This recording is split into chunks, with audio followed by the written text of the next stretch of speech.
Welcome to the stream. Didn't think this was his main dish. Thought it was the jelly. No, it's the skewer. Also, it's kinda interesting to see this birthday message in particular because it was released... No, well, it was sent shortly before the release of Genius Invocation TCG in the game. So they made a little bit of advertisement for it through care. It's been a while. We haven't played cards in a while. They haven't been forcing it on us in the middle of stories or quests either. They have been adding new cards to it all the time though. Guess it's just not as much in the forefronts anymore. But yeah, let's go play with cats. Because a few days ago, or 8 hours after the previous stream, Bullfruit-hued Interloper popped up. A certain special guest suddenly arrives at the Furball Fortress a short while into its trial operations, leaving Valerina in a panic.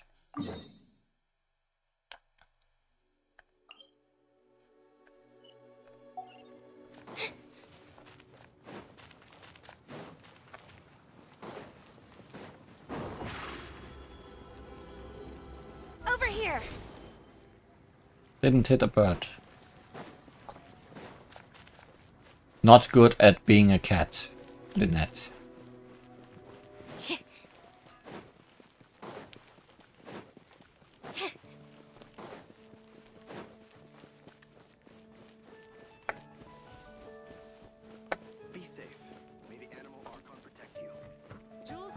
May the Animal Archon protect us.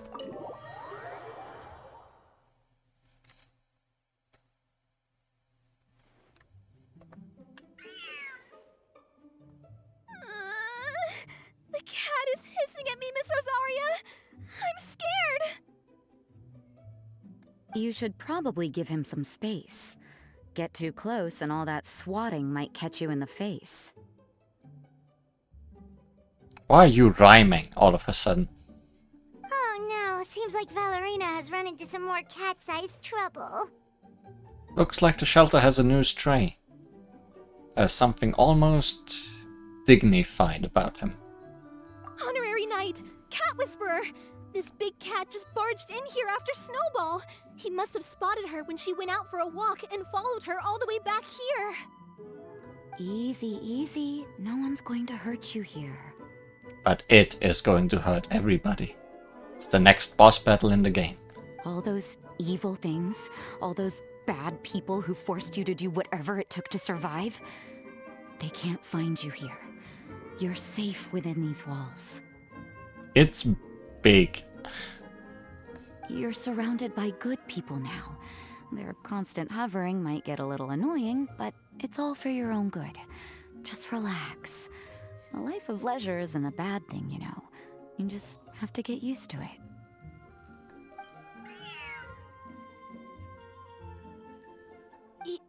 He understood all that? Looks like it worked. Smart cat. Its face is as big as yours, Rosaria. Whoa, this cat is way bigger than the others. His coloring looks like fresh squeezed Bullfruit juice.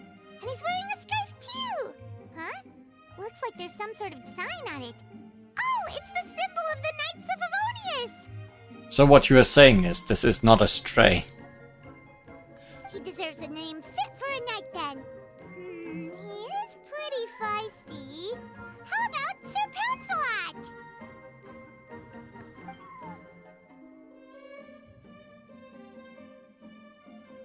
In the end, it is just like any other cat. You really do have a way with cats. He looks way more at ease now. Paimon thinks you deserve to take the credit this time. Sir Pouncelot seemed to calm down right after everything you said to him. You're getting much better with them, Rosaria. Hopefully you're finding this gig a bit more fun too. It doesn't matter to me either way. Although, the fact that they're cute doesn't hurt. Let Paimon show you how to put Sir Pouncelot completely at ease. Paimon just needs to work a bit more of her magic and he'll be as happy as can be. Does your magic involve pets?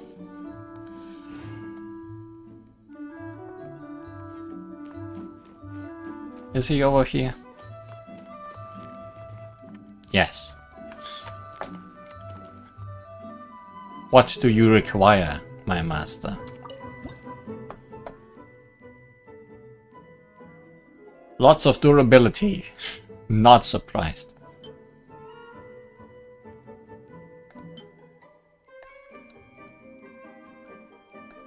Too much durability.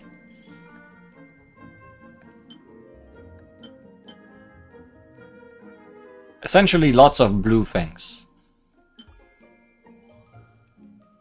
But we are not completely correct.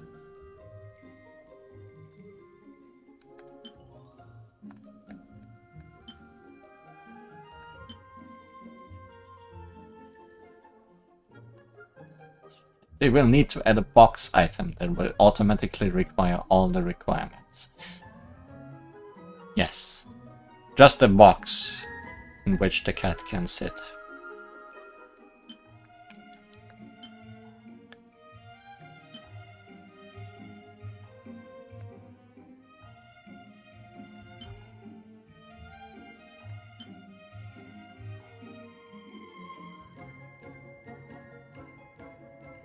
Something's not working out. Too much durability, even though we only have 2 durability things.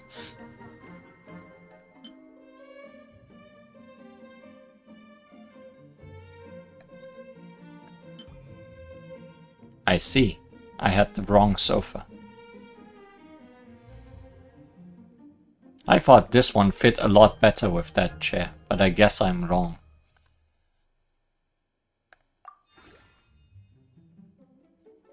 Too durable. A cat will not be happy if it cannot destroy something.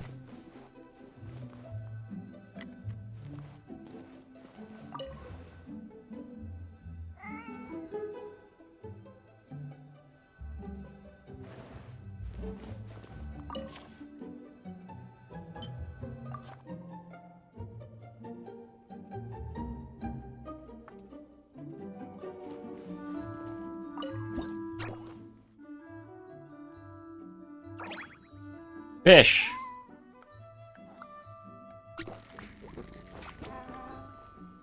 That's a very good animation. Do it again. No? Okay. Goodbye!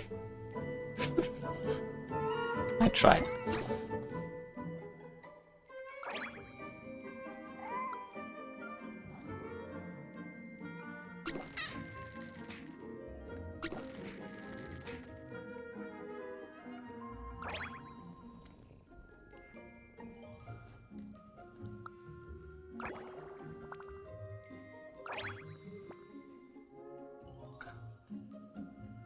Game over.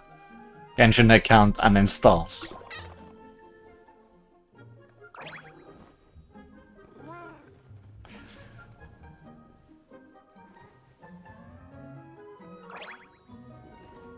You feel more animated than even the others.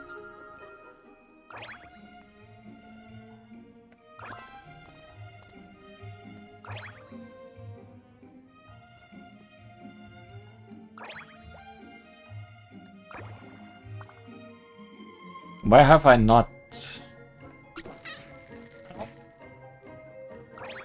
Okay.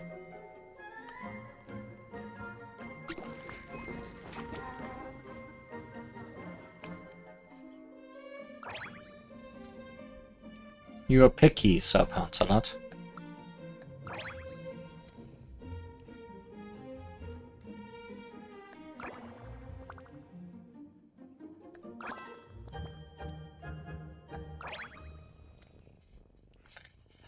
Little bit surprising that Just switching from one paw to the other is enough to make you very happy again. You really don't like it with the tail, huh?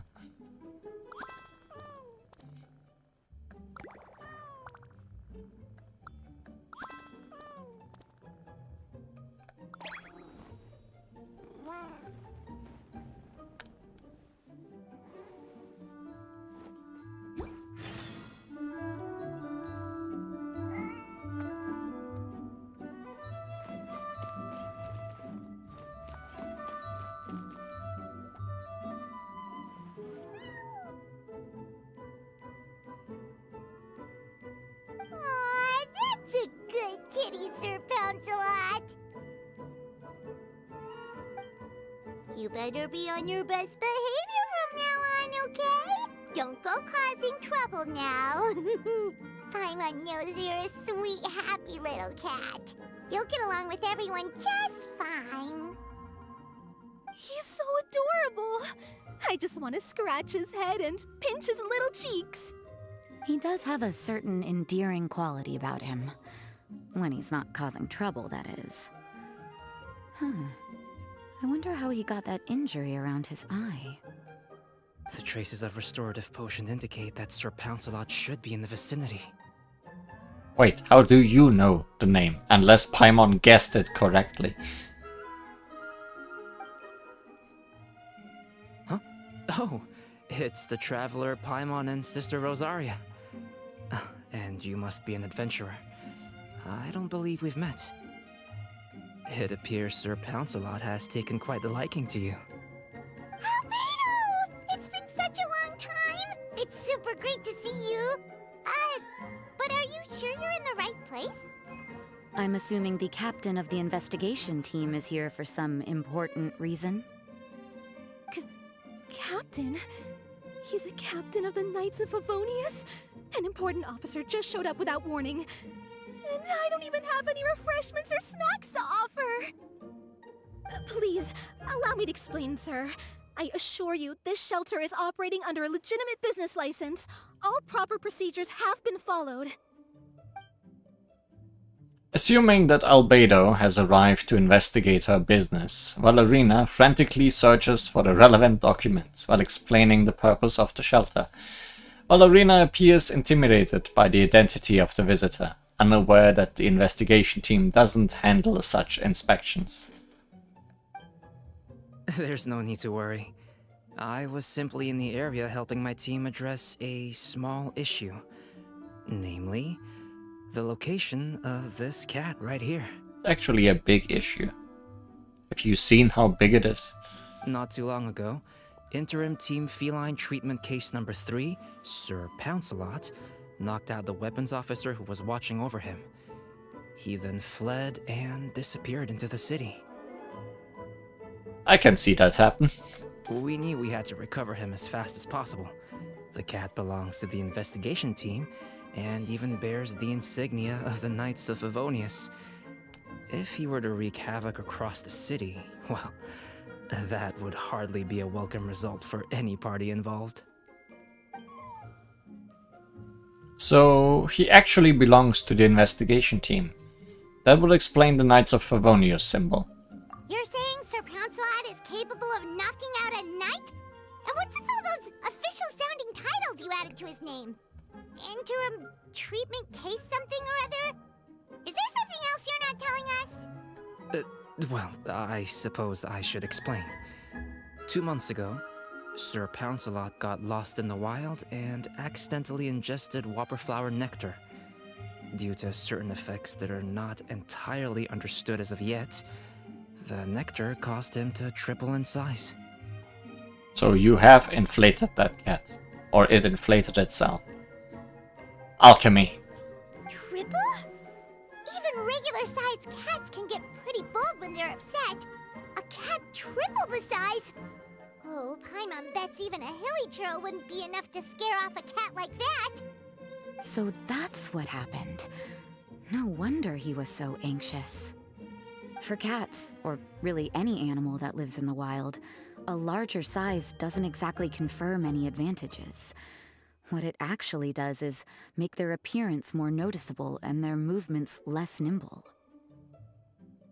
It's a good thing that the scarf grew with it, or it would have been strangled by it.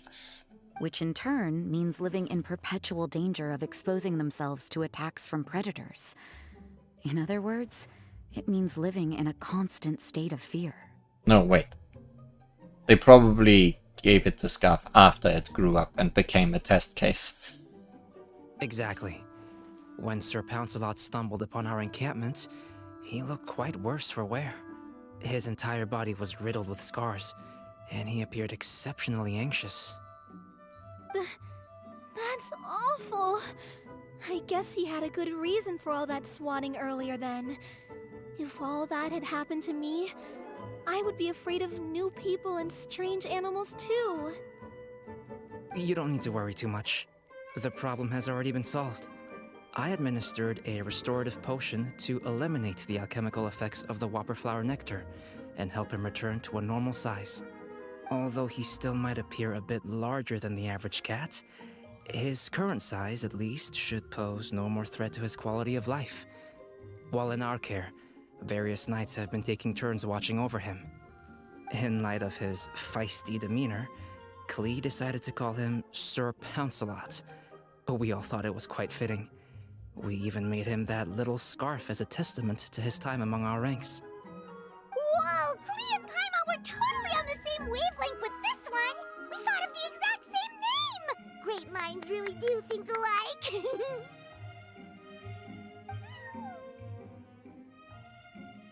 As long as it's not Sir Explodes a lot. Sir Pouncelot's extreme level of anxiety and caution around people may be a result of residual trauma from the time of his transformation. You could say he was less than friendly towards the weapons and signals officers on our team. Klee wasn't around that much to entertain him either. However, it appears Sir Pouncelot has taken quite the liking to you. The knights on my team would never have imagined that he could warm up to people like this. Well, they are our dear cat saviors after all. The famed honorary knight and Paimon the cat whisperer. No matter how feisty or frightening the cat, after a few minutes with the traveler and Paimon, they'll be as sweet as can be. If that's the case, then I have a question for you both. Would you be willing to adopt Sir Pouncelot? Wait, really? But doesn't he belong to your team? Well, we did take him in, but it was simply out of necessity. We were always planning to find him a permanent home after his condition became more stable. Can I give him a scarf with my symbol then? The investigation team is no place for a pet. We are a combat unit after all. I am also a combat unit. Any knight he got close to would have to go on assignment eventually. It's hardly appropriate to just leave him at camp, and bringing him on our missions would only frighten him further.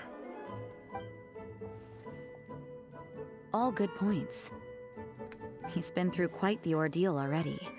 For a creature like that, it's best to keep him away from potential triggers. That way he can slowly recover in peace. We could set up a nice cozy little home for him in the Serenity Pot. It has everything he could want, and most importantly, no monsters. And lots of tea.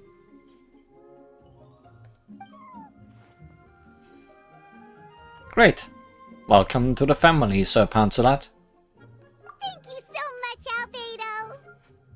Oh, no need to thank me. If you find yourselves with some time on your hands, maybe you can bring him by the encampment sometime. I'm sure my fellow knights would love a chance to see his calmer side. That was so touching! I can't believe I got to witness such a special moment! I do believe this counts as the Furball Fortress's first successful adoption. Hey, my veil is not a handkerchief. It appears you enjoy interacting with small animals, Sister Rosaria. I must admit, I find that a bit surprising. You only enjoyed it when it was a bigger animal, though. Paimon can also sense that you're an animal lover, Rosaria. You definitely definitely have a way with cats. You just haven't realized it yet. After all, it's not a side of you that comes out very often. Snowball warmed up to you right from the start, and you were the one that helped Sir Pouncelot calm down back there. Oh, I didn't really do anything, though. I was just there. Ah, I've got it! I've learned so many useful tips from our dear cat saviors recently. I've decided to extend the shelter's trial period for a bit in order to go over what I've learned. With some effort, I hope I can be a cat whisperer too one day. For now, though, I'll settle for cat whisperer in training. When I open for good, what do you say we run the shelter together, Miss Rosaria? With the two of us, we could rescue every stray in Mondstadt. I think she will leave and not say any word anymore. The sister and the whisperer working together. Almost sounds like it was meant to be. Oh, well, this errand hasn't proved to be too troublesome. It's light on work and stress. I suppose I wouldn't be opposed to your suggestion. I am very surprised. I don't know much about rescuing stray animals, but this seems to be quite the milestone. Allow me to offer my congratulations.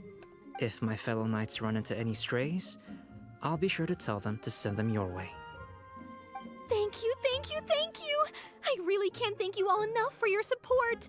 Don't worry, there's a generous reward in store for each and every one of you. The trial phase of the Furball Fortress could not have been more successful. When we open for good, you all simply must come to the opening ceremony.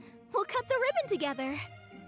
Now that's what Paimon calls a successful commission. Rewarding in more ways than one. Mora, a sense of accomplishment, and of course, our special friend Sir Pouncelot!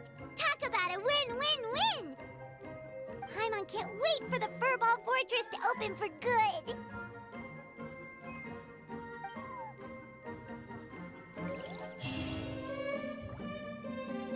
We got a cat.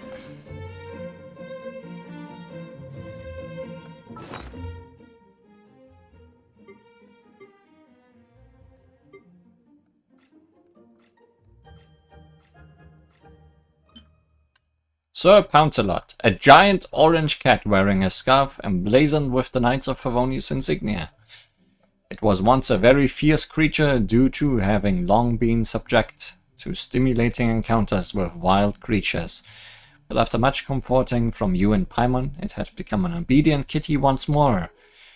Its scarf was a gift from the investigation team, but past experience demonstrated that it could not be interim team Feline indefinitely. As such, Albedo has suggested that you and Paimon take care of it, which is just fine by Paimon. After arriving in the realm within, Sir Pouncelot has stepped out of the shadow of its past, growing used to this leisurely lifestyle.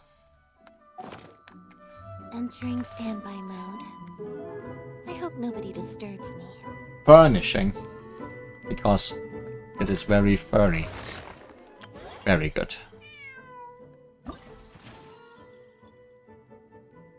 Why do you not have a checkmark though?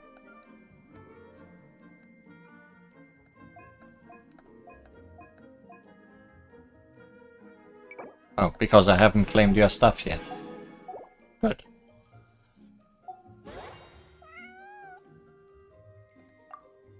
Afterward, also complete.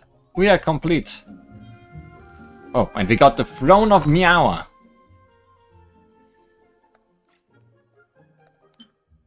A combination of cat furnishing forming the shape of a throne. It comes equipped with yarn ornaments beloved by cats and soft, comfy raspberry red pellets. Can be found in the Fluffball Fortress.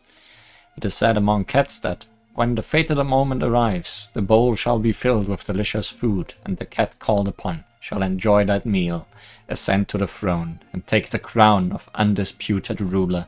As such, you can always find many cats surrounding the throne, waiting for that moment of destiny to arrive. I think I've seen that you can place this in your pot, and then all the cats you have in your pot can be pet.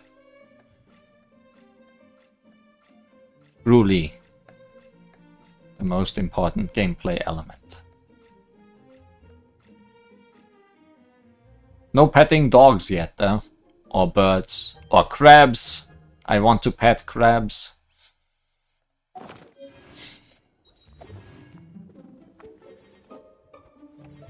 But I guess with that, we are done here. Enough cats.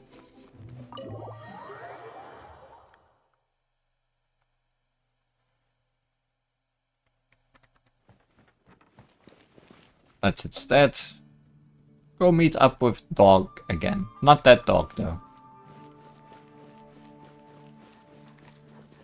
A more mechanical variety. We kinda ended on a cliffhanger last time.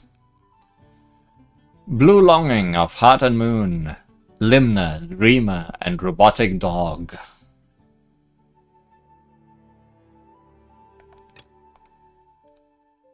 Find Jacob. I guess that's an order.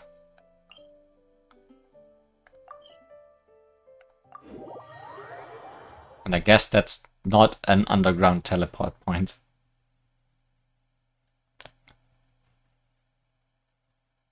Yeah, no, that was wrong.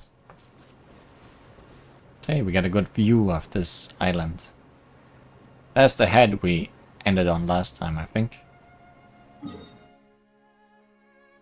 Yeah.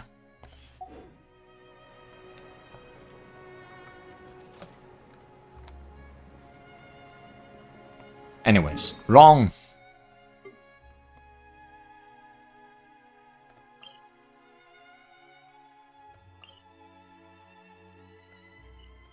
What is the best place to start? I guess here? Or here?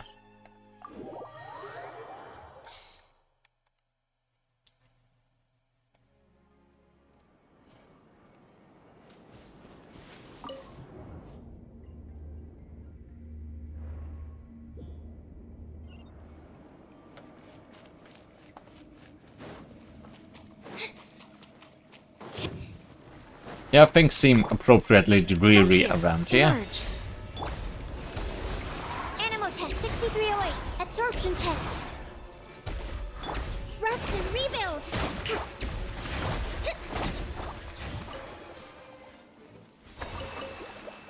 Let's move out.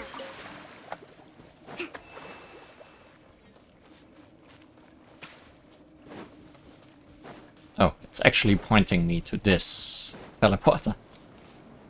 A warm place. Right, we wanted to go to the heart. Wait, what's wrong? Why can't we continue on?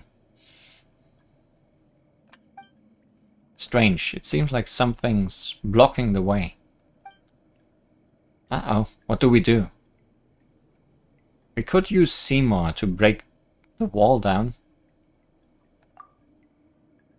I apologize, Miss Li Huan, but that is impossible. The thickness of the rock wall exceeds my output limits. I would run out of energy before a tunnel could be successfully bored. Swim from over there. Father's blood is already... Blood? Ame, are you okay? What blood? We cannot delay any further. Let's swim from over there. Let's swim through the lake of blood. Enter the blood. It's very transparent blood.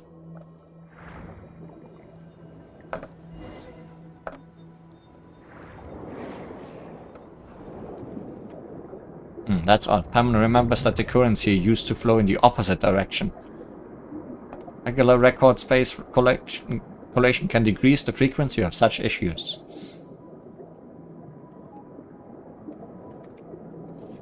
Things are weird, I'm assuming.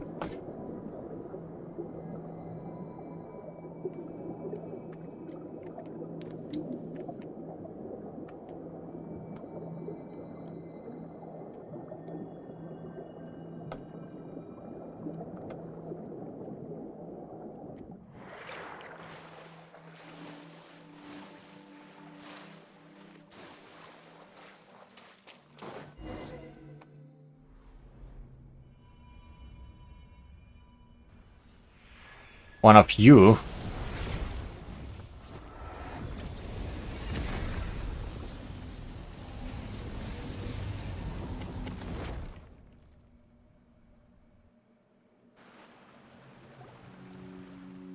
Whoa, what happened to that strange giant stone all of a sudden? Heartburn? And look at that collar. Doesn't it basically look like a hat? That's right. This is the original form. The heart. Wait. That's... You are Jacob! What are you doing? Gathering paint, as you can see. Ha! Paint.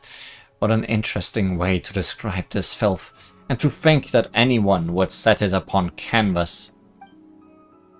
What? Still, your arrival here was quite unexpected. I could have sworn I sealed all the entrances. Did I slip up somewhere? You're a member of the Abyss Order, aren't you? Ah, where there's smoke there's fire. And where there's evil, there's you guys, huh? The Abyss Order? Oh, please do not lump me in with those benighted primitives. They are no different from those oppressors. The power they seek is but a tool that only a few can use. What we search for is true equality, the liberation of the will. Just as my friend said, those who lack weakness of consciousness shall not be subdued either by gods or death. Stop your prattling. If you aren't with the Abyss Order, how do you explain the magic you used earlier?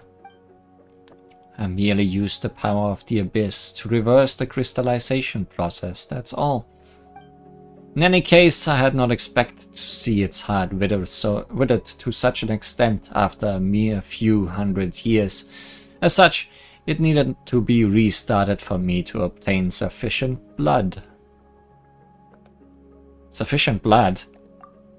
Yes, a rather inelegant method of doing things, you might think. Alas, there is no other way. I, too, initially believed that I could obtain enough congealed blood from Miss Mamere through peaceful means. This would have allowed the plan to go through without alerting the Marchese hunters. Alas, that backfired. Too bad, I suppose. Wait, didn't you previously say that you wanted paint? What's this congealed blood you're blabbering about? Explain. What's there to explain? The paint is blood. Wait a moment. Ha! This is more interesting than I thought, so you don't actually know what those paints really are, or the power they contain. I see, I see. It seems I spoke too much. How terribly unexpected. Still, I fail to understand. Why would you want to get close to Miss Mamere if you don't understand the value of those paints? Don't bring us down to the level of sneaky scheming schemers like yourself. Besides, you summoned the monsters earlier, didn't you? What did you do that for? Why did you have to attack the other Melusines? Attack them? I hardly have the time for such frivolous pursuits. Well, in theory, the arrays I activated in those ruins to reverse the crystallization would indeed have temporarily opened the way into the realm of beasts. I suppose that's how the monsters you mentioned were attracted here, like flies to the festering meat on the road. As for those Melusines, well, an unrelated matter, I fear. Let's not discuss them. You. Compared to that, Miss Li Huan, do indulge my curiosity. What do you think of the original sights here, now that you've seen them? Look at your feet, blood flowing like a river, fertilizing the very dust of the earth with their filthy fat. If I told you that a greater disaster than that will come one day, how would you react? What are you talking about? Blood? Fat? Doesn't this place only turn just a little bit red? Negative. The blood has already risen over Miss Li Huan's ankles. The local contamination index is now over 10 times the human body's endurance threshold. I recommend that all present leave this area for your own safety and do prevent the following: allergies, confusion, white matter distortion, mental deterioration, and... I see. That's how far it's gone, How sad, but fear not.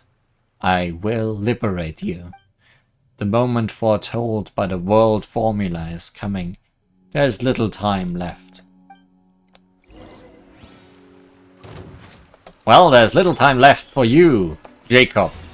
True nature revealed in the end. Right now. Stand clear. Swirl. Mark 2. Hold the line. I realize you are Surprise. an Electro Abyss Herald. Cue the I have Miko as one of my attackers, but over here. I guess it did not matter. Fascinating. I thought that you were only able to reach this place purely through luck, but it appears as if that was not all. Indulge my curiosity again, Miss Li Huan. Could you tell me who you are? Exactly. That's none of your concern. Not going to answer? Well, that's fine. It was just a mild curiosity of mine after all. In any case, I haven't any further time to waste here. The appointed time is coming and I have enough blood to use. Any further delay may invite unwanted attention. We are not gonna let you get away. What time are you talking about? And that is none of your concern. It has nothing to do with you after all. Anyway. Li Huan, look out! What the... What is this? You despicable, what have you done to Li Huan? I have been triangulated. I wouldn't use that word. This is a matter of utility, not morality. You are indeed very strong, Miss Li Huan, but I wouldn't say the same for the others. Ah, where did these monsters come from this time? Apologies, Jacob in gold, but I fear I cannot let you do this. Miss Mame, Miss Paimon, please get behind me. My duty is to defend. All attempts to harm you will not succeed. Such arrogance, you piece of soulless scrap.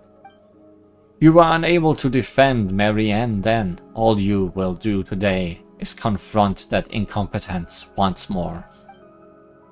Marianne? Should you survive this battle, the giant revived beast will crush and digest you all. Well then, farewell. Ah, they're coming this way.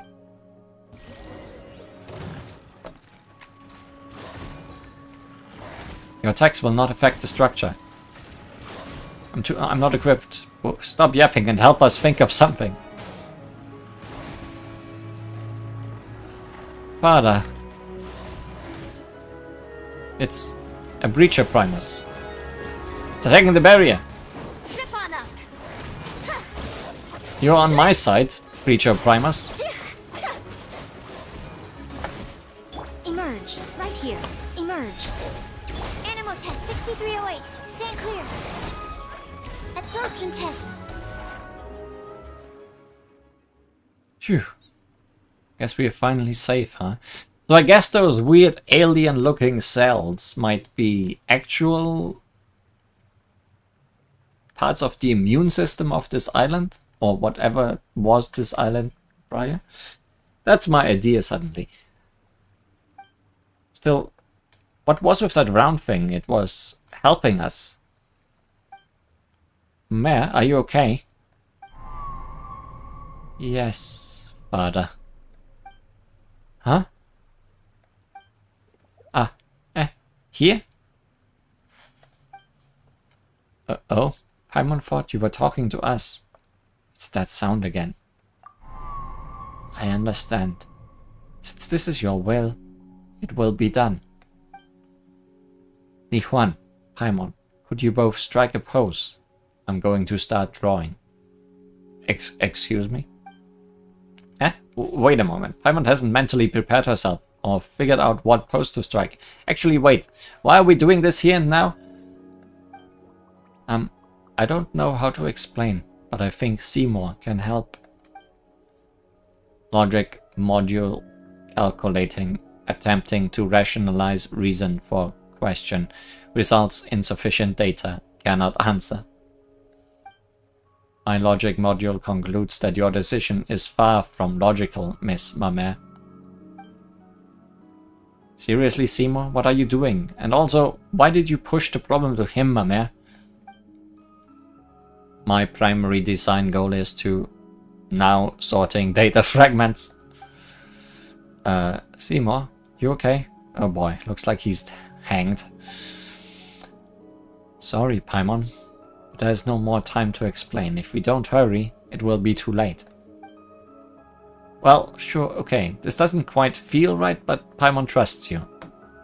I have faith in you too, Mamere. I know you won't do anything to harm us on purpose. But Paimon hasn't decided what pose to strike yet. Any thoughts, Li Huan?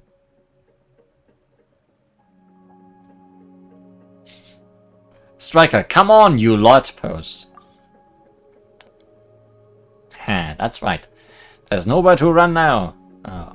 Where's Paimon supposed to stand there? What do you think? Will holding this pose do? Yep, looks great. Now then, leave the rest to me. Mamere takes a deep breath, almost as if encouraging herself, and with a few wags of her short little tail, she gets to work without another word. Her expression and the looks she gives you are resolute and earnest, solemn, some might even say, not long after her work is done. It's done. Wow, that was super quick. Well, Li Huan, let's have a look, shall we?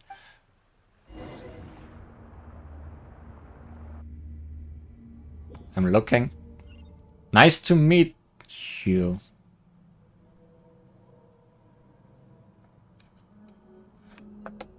Okay. We may have stepped inside a painting. Allow me.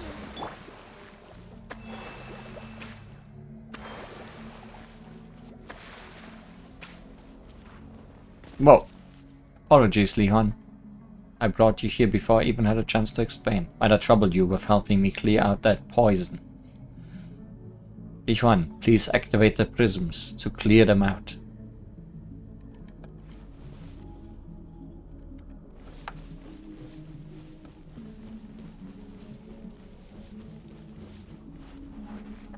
Wherever we are, it's huge.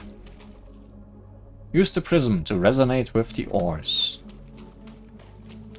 Oh, we are doing these things again.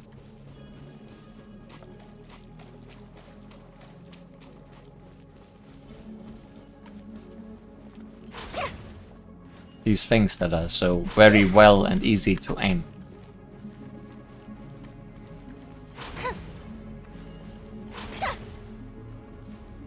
One of a million.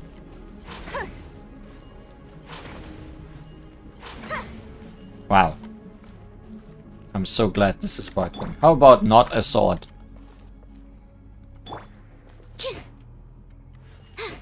Not a sword is not working.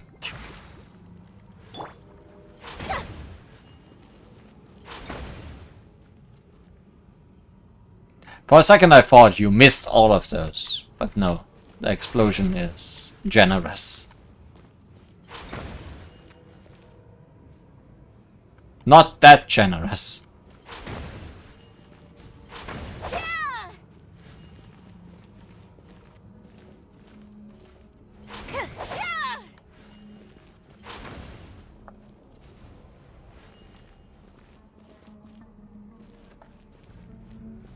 How about if I do that? Maybe better for aiming. Ah, that takes care of that. Thank you, Li Huan. Might I invite you up here? I shall have much to say to you. Is that you, father?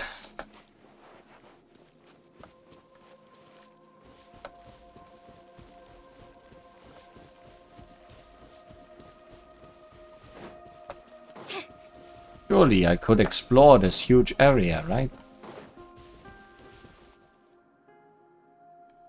But probably there's nothing here.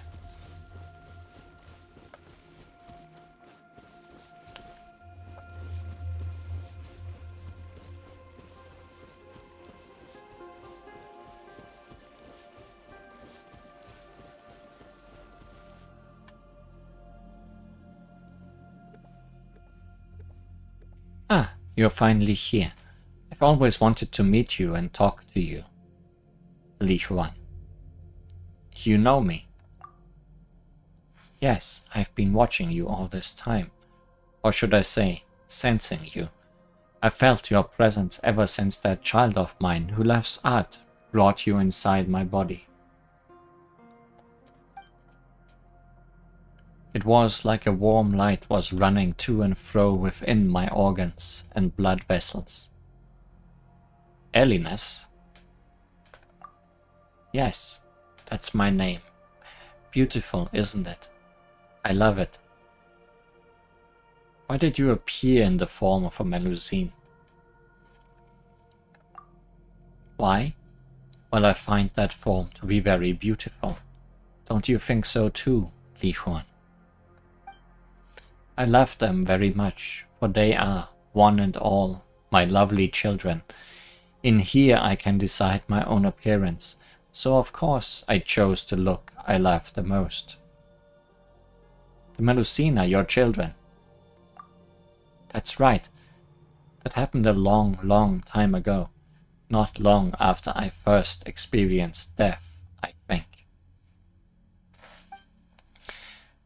Many, many people, spirit of the primordial waters, and many metal animals came into my body.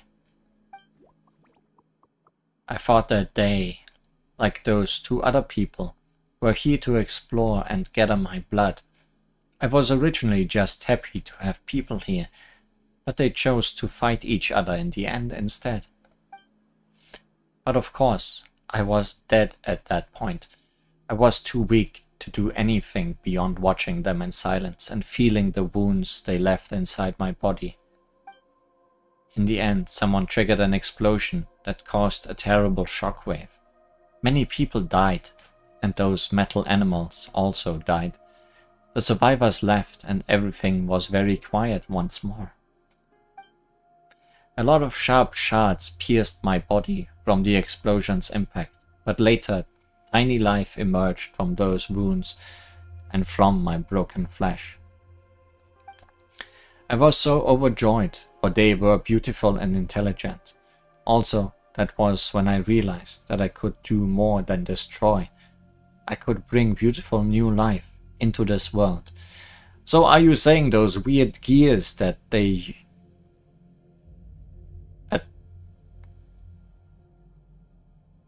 are the real Melusines?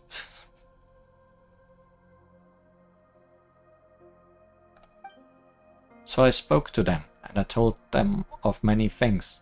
I taught them how to build a home for themselves, so that they might grow up well.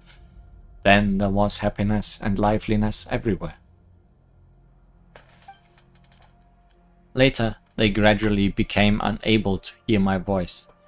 That's fine though. Just as Mother once said farewell to me, all children must grow up and leave their parents.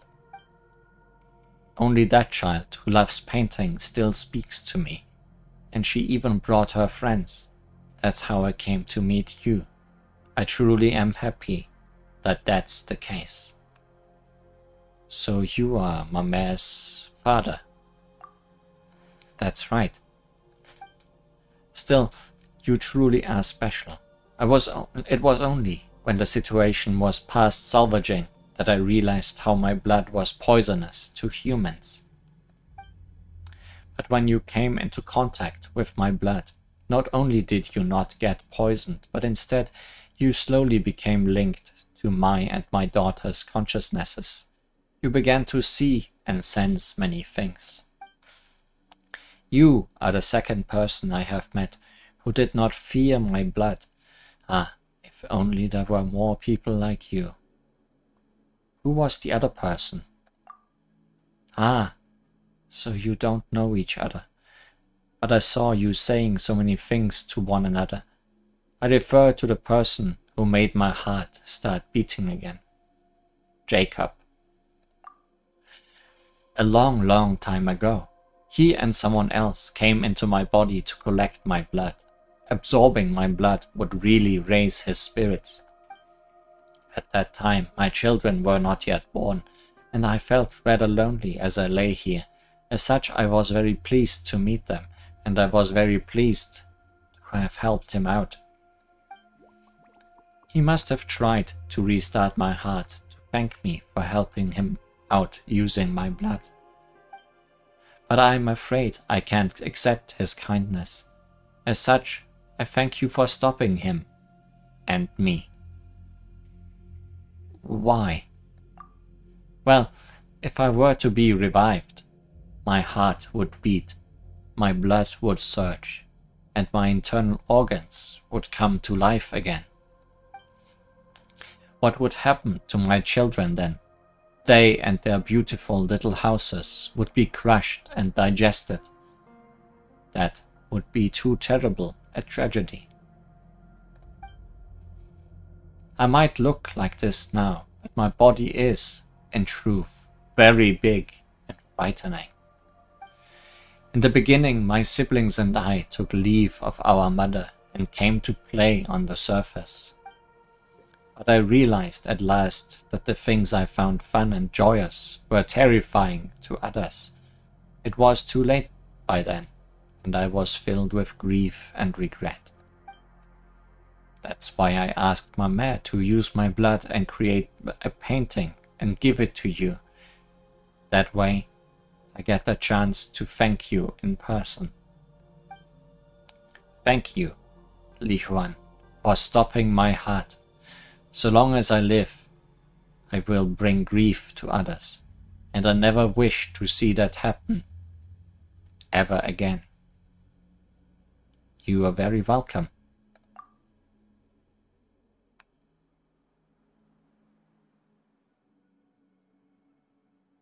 I mean, I did it to survive too. I see. Anyway, this is a rare opportunity. I haven't been this clear-minded in a very long time. Why don't we chat about some other things? Is there anything else you'd like to talk about, Li Huan? Oh boy. Tell me about your origins. Sure, my mother is the reason I exist. Mother is the most wonderful person in this world. She gave me my name, and it is a lovely name. Before I was born, I floated in the cosmic darkness. It was cold there and lonely. I was so sad then, and I would often cry. But later, I heard Mother's voice.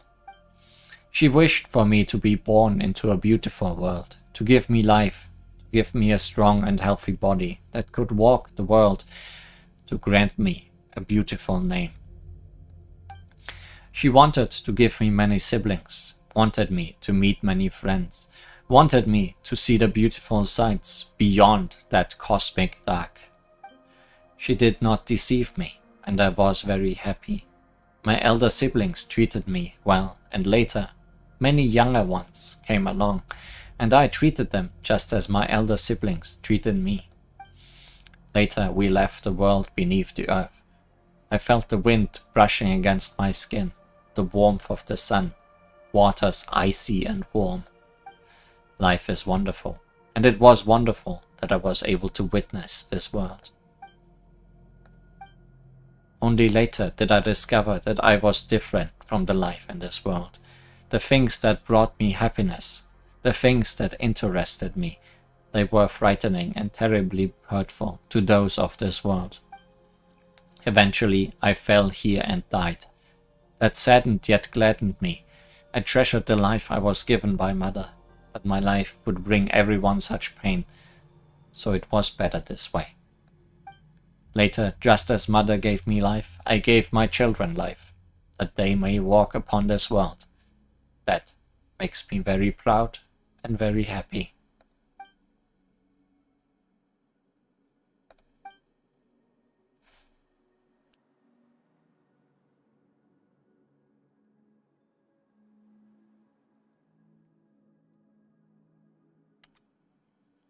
Usually with conversations like this, the options don't just disappear after you click them. But okay. Tell me about Jacob. That person from before, you mean? I fear I know little about him. He is not like you, even after drinking my blood. He cannot speak to me as you do. In the beginning, he came with someone else to search for the blood within my body. At that time, I could feel that they were different. We read about him and the others last time. There is something within him, a bit of the dark, cold cosmos's power. And, aha, I thought, so my blood will do him good. Wonderful. Later, he would come often to collect my blood, all the way up till there was a great battle involving many people here, him included. He didn't come back again after that. To be honest, I was worried that he might have died. Imagine how happy I was to see him return, alive and well, and so tall and strong.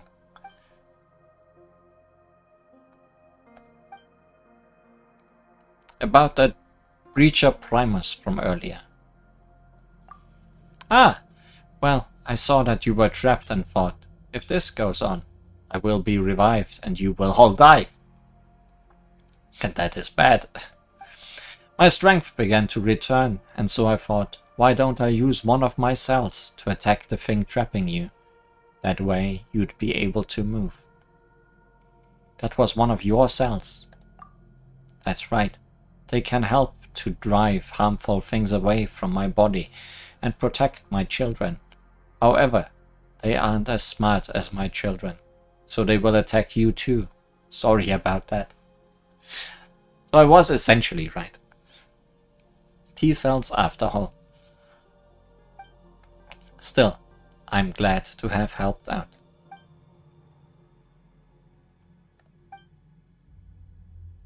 I need to go. Paimon and my mare will worry. That's true. Well, I'm almost out of time too. There are a lot of things I'd love to talk to you about, but the life I received this time is almost spent. Could you do me a favor though, Li Huan? What do you need? Could you tell my mare? What to say? How about this then? Your paintings are very beautiful. I love you, and I'm so very proud of you. Ah, right, and please, get along with your sisters. They love you very much as well. Thanks a bunch, Li Huan. I've got it. Alright then, thank you. Honestly, it was great meeting you. Someday, I hope that I'll be able to traverse this world without fear of causing harm or death to others. When that time comes, I'll be sure to show you what I really look like.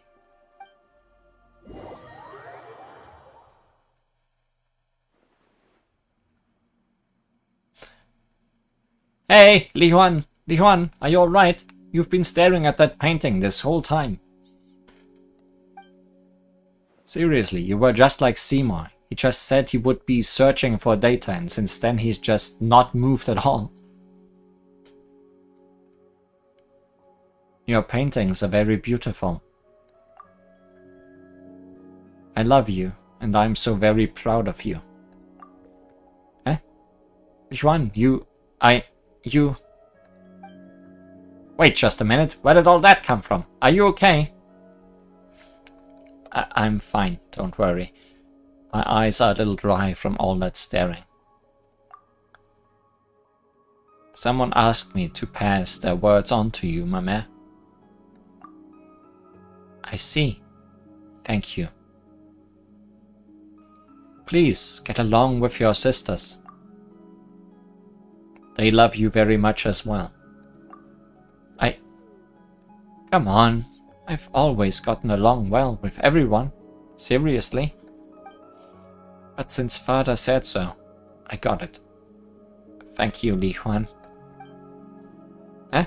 Paimon didn't notice this before, but when did that thing over there turn back to stone? The shaking from before seems to be stopped too.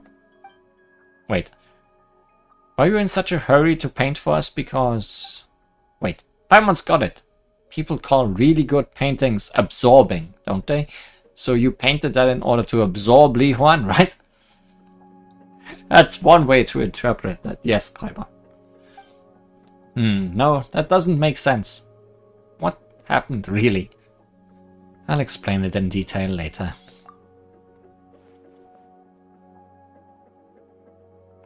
The problem here seems to have been resolved, at least. We are safe for now. Us and the Melusines. Alright then. But you'd better explain later. Yes. Li Huan, Paimon, what do you think of this painting? Well, please feel free to critique it. I didn't have much time and I wasn't my best self, so I'm not very confident about it. That feels like an excuse. I've got to stop doing that. So, what do you think? It's even cooler than the real Paimon. But what? Paimon doesn't get that painting at all. That's wonderful. Paimon doesn't know what to say about your art other than it looks amazing. Is this what they'd call an artistic baptism of fire?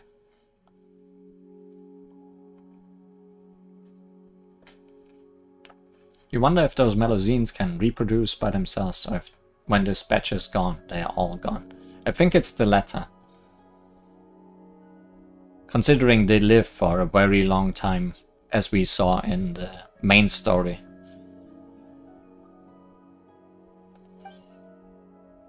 Well, I'm glad you like it either way. As long as you do, I'm happy. I'm not a very good speaker, unlike you, Paimon. But when I'm with you, I'm very happy. That's why I want to give you something that makes you happy too. Preliminary memory fragment sorting is complete. Defragmentation completed. Whoa, you're back, Seymour. I may now answer previously unanswered questions as well. Previously unanswered? Which questions were those? The one about my master that Miss Paimon asked, as well as my aforementioned purpose. I am prototype 4ACV07, designed by Garbled Mechanical Noises, to accompany and protect my master, Miss Marianne. Marianne? That Jacob guy mentioned that name as well, didn't he? Affirmative. Miss Marianne was my master, and my prime directive was to accompany her on Garbled Mechanical Noises' behalf and ensure that she would smile happily. I have not been able to fulfill that duty for 1 divided by 7 times 10 but to the power of 21 clockwork cycles due to the lack of a relay module. In truth, I cannot ascertain Miss Marianne's present location either. This should never happen. My logic unit requires immediate repair. As such, if you do not mind, allow me to depart for now. My standard deduction module has already calculated the most likely location where I may collect information, and I must go there. Wait, Seymour. Are you leaving? Affirmative. I thank you for your care thus far, Miss Mamma, but I have a duty that I must fulfill. Then I'll come too. Negative. Deduced danger level high. For your safety, I must refuse your proposal, Miss Mamma. But I will promise to return and express formal gratitude to you once I find my master. Unfortunately, some of my memories remain damaged, so I do not presently know where the Narcissenkreuz order that I must reach is precisely. As such, my search will inevitably take a great deal of time. For that, you have my apologies in advance. I see. I understand. There's something you must do, and so you have to leave, but you'll come back to find me, won't you, Seymour? Affirmative. Alright then, be careful, Seymour. You have to come back, alright? My token, the symbol of my life, is with you, so don't go breaking down someplace where I can't find you. You have my word, Miss Mamma. I will fulfill my mission and return to your spatial coordinates. Okay, got it. Anyway, I've suddenly got a bout of inspiration, so I'm going to go paint now. Don't forget to come back and see me when you've finished your work, okay? You have a deal. We'll take care of Seymour for you for now. Alright, I understand. Leon, Paimon, Seymour, you all stay safe, alright? I'll make a move first.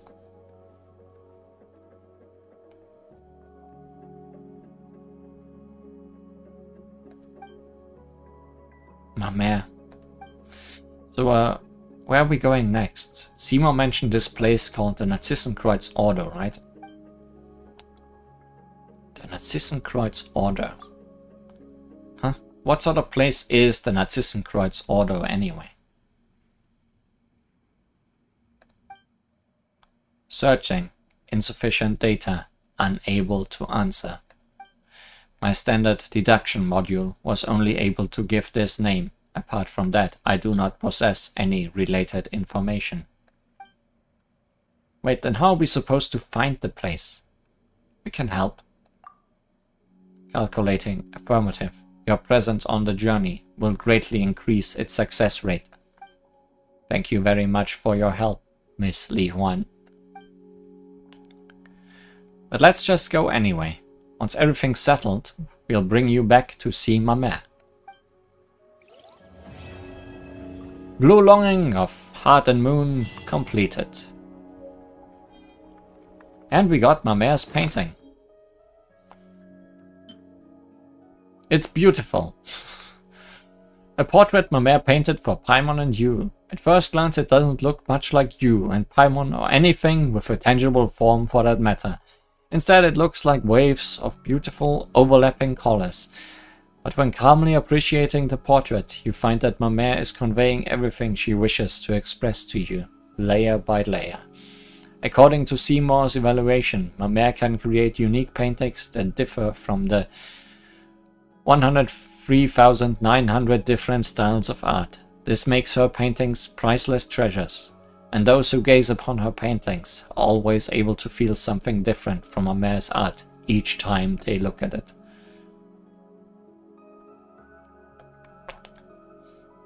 Made with blood. So it goes.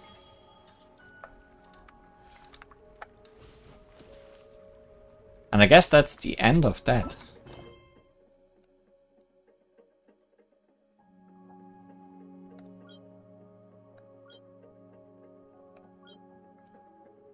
You know what I'll do real quick? Check if there is the next part of that somewhere on the map already. Considering this quest was here a long time ago, it might already be able to continue.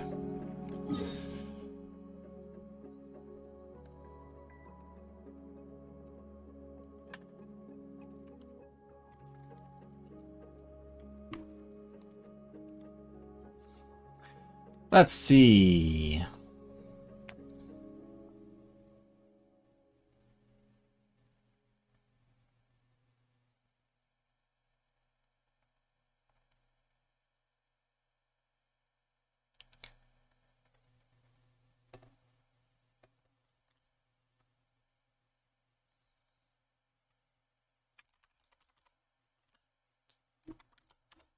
How quickly can I find something like this?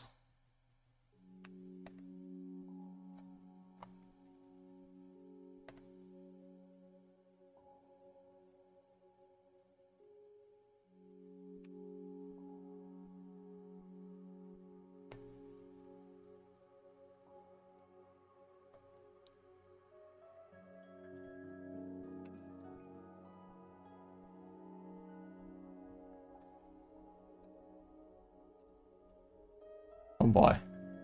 This might be complicated, but there is more.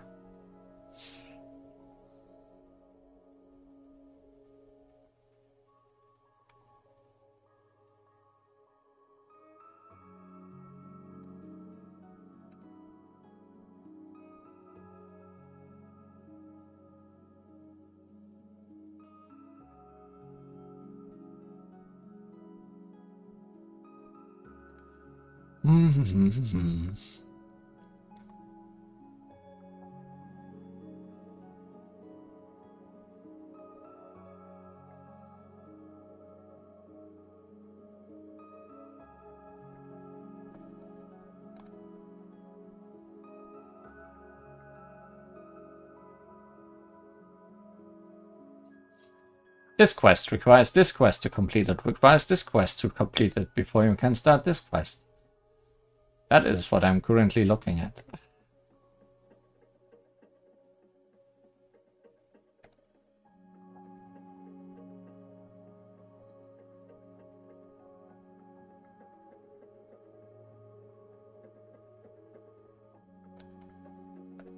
Have I done this yet?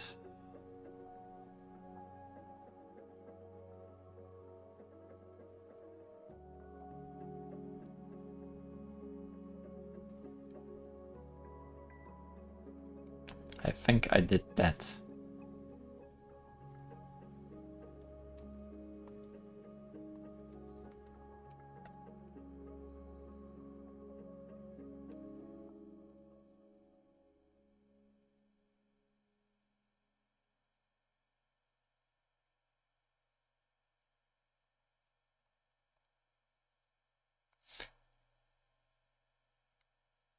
Oh yes, that's one of the first... Sorry, I'm reading things. Aqueous Tide Marks is a quest we did very early, but also on stream. Possibly on the last thing we did on the first Fontaine stream. Because at the end we fought a special ruin grader that could not be defeated. So I guess we did that.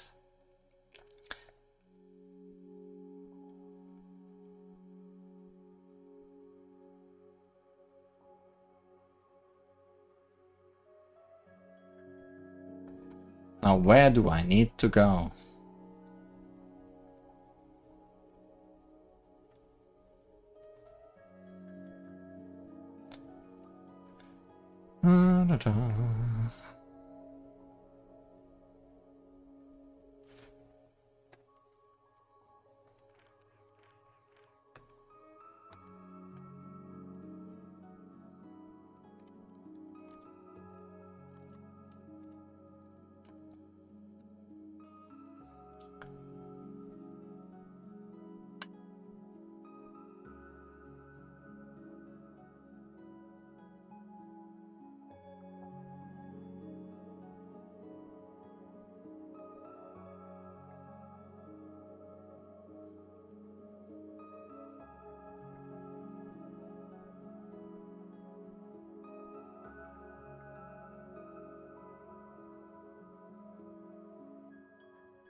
Wish you'd just give me a regular map.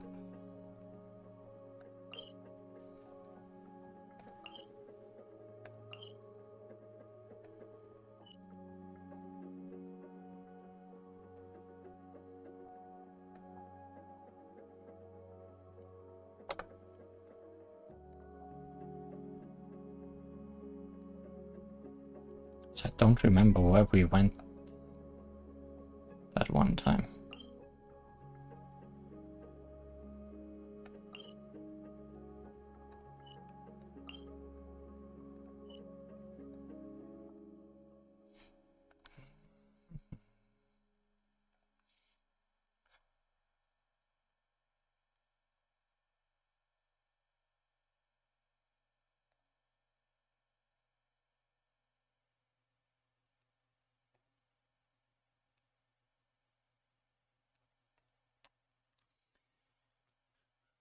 Finding anything.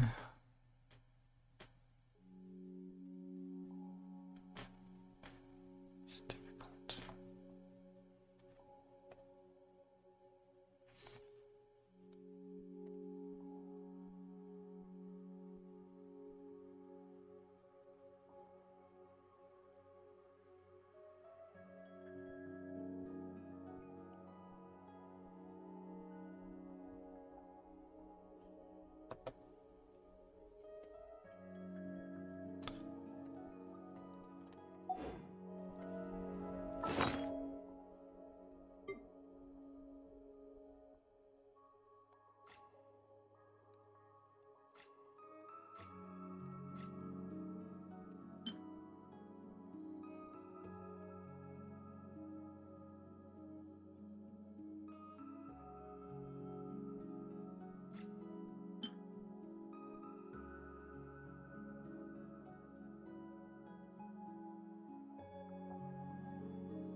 So many keys.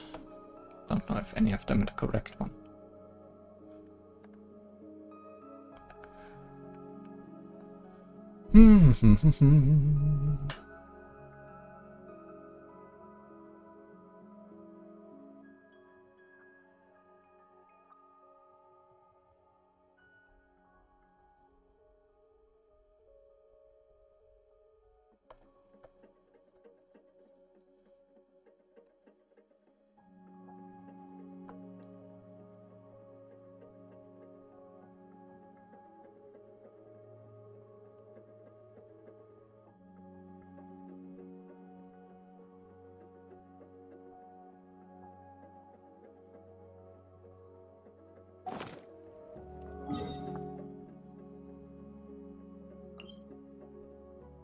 Ah.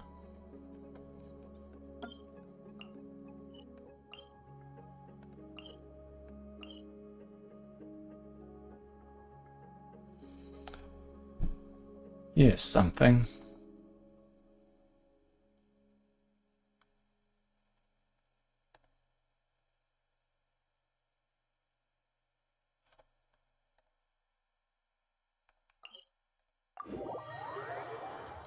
Question.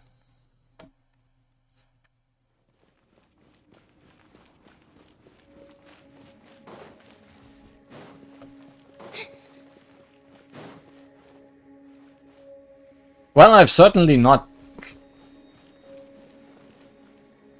walked here before.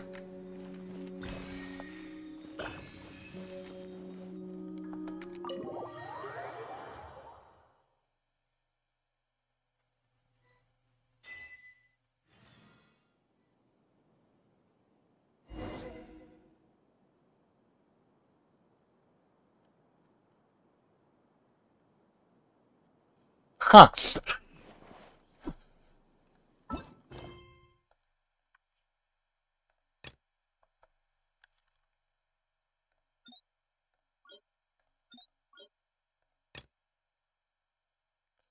The final question. Seymour's lost data has been retrieved, but the scattered fragments must be put together as soon as possible. All possible connections must be attempted to complete the prototype initial and final mission. Stuff.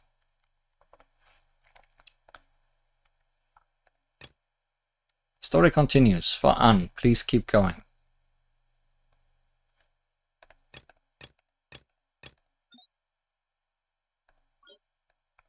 Neither of those are related to that. Okay. Who is Anne? Entering standby mode. Well, right there I hope nobody is Anne. disturbs me. Where's Seymour? I see.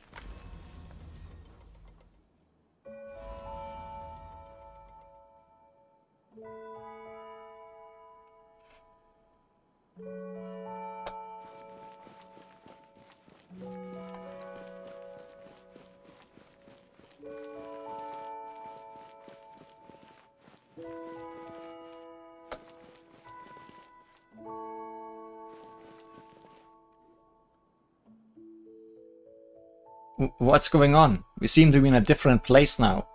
But where is this?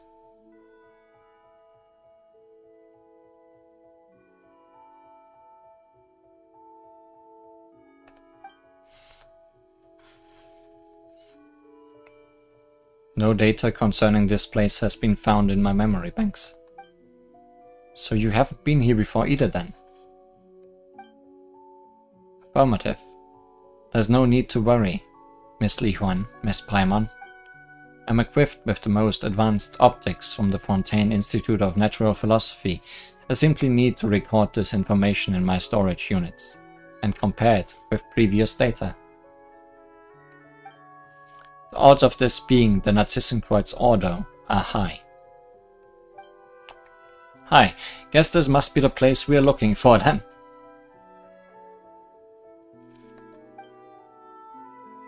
Did you remember anything useful upon arriving here, Seymour?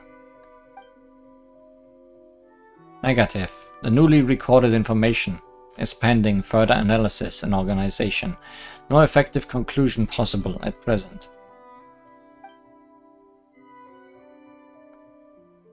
No, then are we gonna have to wait for a long time until...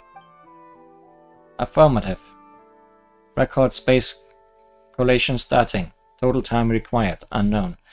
Interactive functions will cease temporarily while this is ongoing. Wait, hold on a second first. Roger. Interrupting space collation process. What instructions, Miss Li Huan, Miss Paimon?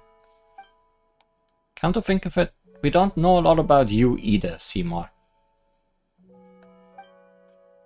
All we know is that your master isn't Mamere, but it's someone named Marianne. There is an Anne also waiting for us in here, which we may have interacted with in a previous question. Quest, not question. Affirmative. Miss Mary Ann is my master. According to my standard deduction module, the odds of finding clues as to her whereabouts here are very high. We know you said that before too, but it felt like there were some more basic questions we hadn't answered yet. Now seems like a good time, right? If you could tell us a bit more about yourself and Mary Ann, we might be able to better help you. Of course, kind miss. So, Li Huan, what would you like to ask? More question and answer time. Tell us about the Order. Can we really find clues about Mary Ann's whereabouts here? You've never been here before, right? So why do you think we'll find clues here? My latest records indicate that the last records before meeting Miss Mamere were those of myself executing a specific process. This process was the capture of fugitive elements from the Narzissenkreuz order. Miss Mary Ann was also executing this process. As her companion and guard, I followed her and garbled mechanical noises into Elinas. There, we encountered members of the Narzissenkreuz order, including Jacob Ingold, a core member of said order. So he was a member, and Mary Ann was pursuing him. Affirmative. Well, guess there really was some relation there then. Yeah, we should have captured Jacob and questioned him. Everyone wonders if he'll come back here if we ever meet again. We're gonna have questions for him. He doesn't seem like the sort who'll simply answer questions if asked. My voice is very beautiful. I do not do any voice acting, but thanks. If all else fails, we can just, go good cop, bad cop on him. There's gotta be some way, or else we are stuck waiting for Seymour to recall stuff. You mean when I complete my record space collation, Miss Paimon? Those things are basically the same.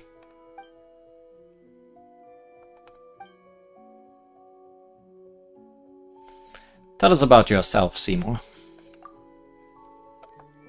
I am Prototype 4AC-V07, designed by Garbled Mechanical... You told us this before. To accompany and protect my master, Miss Marianne. Paimon didn't get a word of that, even though he said it the second time. Garbled Mechanical Noises is my creator. I'm equipped with the most advanced optics, memory storage unit, logic unit, and various functional modules from the Fontaine Institute of Natural Philosophy, which was the place from which we entered this place. That was clear as mud, but it sure sounds impressive. The more impressive the equipment, the harder it might be to fix once broken. Note, regular record space collation can decrease the frequency of such issues effectively.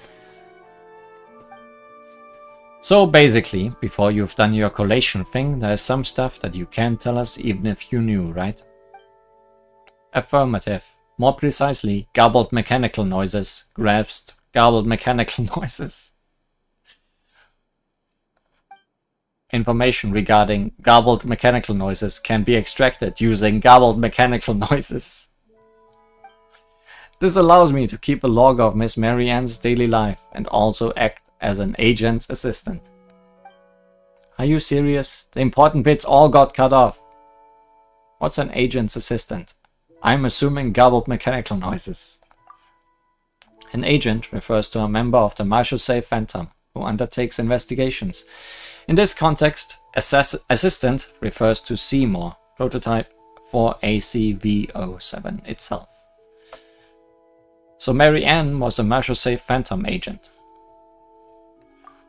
Affirmative. Wait, if that's who she is, wouldn't looking for official records help us find her faster? Why do we need to come here? Miss Marianne's role as an agent was not publicized. Additionally, the case she investigated has to do with garbled mechanical noises. It is garbled mechanical noises performed at the direction of garbled mechanical noises, as such garbled mechanical noises. Seymour, you're breaking down again, aren't you? Note, regular record space collation can decrease the frequency of such issues effectively. Let's just ask a different question, shall we? Tell me about your latest records. They seem very garbled. A fierce battle against the members of the Order broke out within Elinas. My storage unit encountered an error due to massive trauma. We must foil the Order's plans. To that end, Jacob Ingold, garbled mechanical noises, must be stopped. Due to garbled mechanical noises, to Miss Marianne. You would best take a break. Your words are most considerate. Seems like we're gonna have to wait for you to do that collation thing, Seymour. But whatever the case, Jacob was trying to do something bad inside Elinas, while you and Miss Marianne were trying to stop him, right?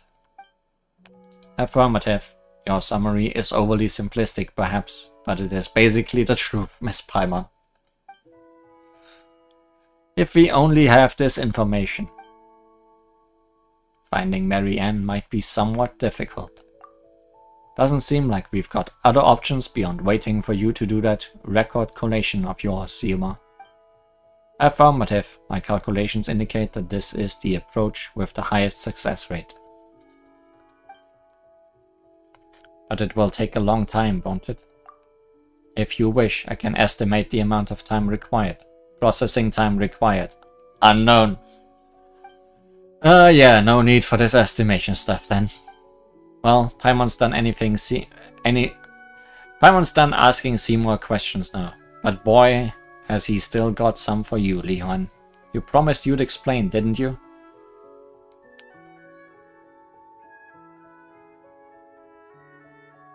There wasn't a good time to have this conversation earlier. But there's no one to disturb us now, and Seymour's, well, a related party, right? No time like the present, then. You tell Paimon and Seymour about the conversation you had with Elinus. Huh, so that's a thing that happened. Paimon thought you gotten sick or something when you started saying all that weird stuff. Well, it's good to know that you are fine. By the way, Seymour, leaving you here to perform your record collation wouldn't be a problem, would it?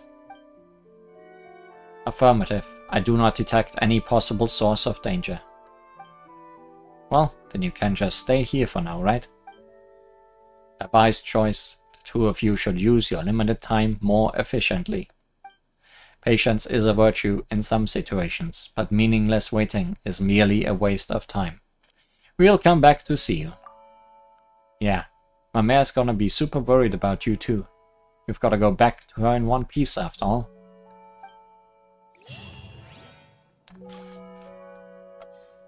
Final question complete. A drained conch cup. And a key to some place in the institute.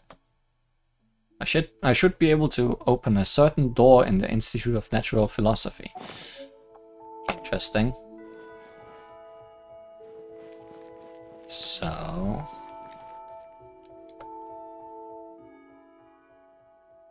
here we are. The Narcissenkreuz Order. Hi, Anne. I do remember you. You were also one of the first quests we did.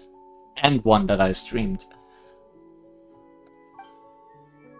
I remember this place. I know it. This is the Narcissenkreuz Order.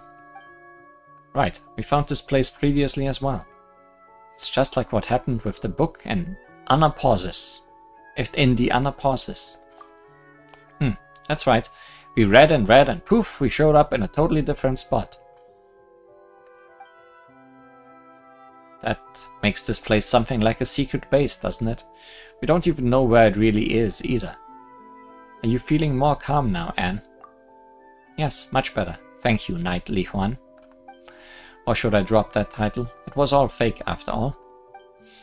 Don't say that, Anne. But... on the contrary, our story has only just begun. Li Huan's right, you know.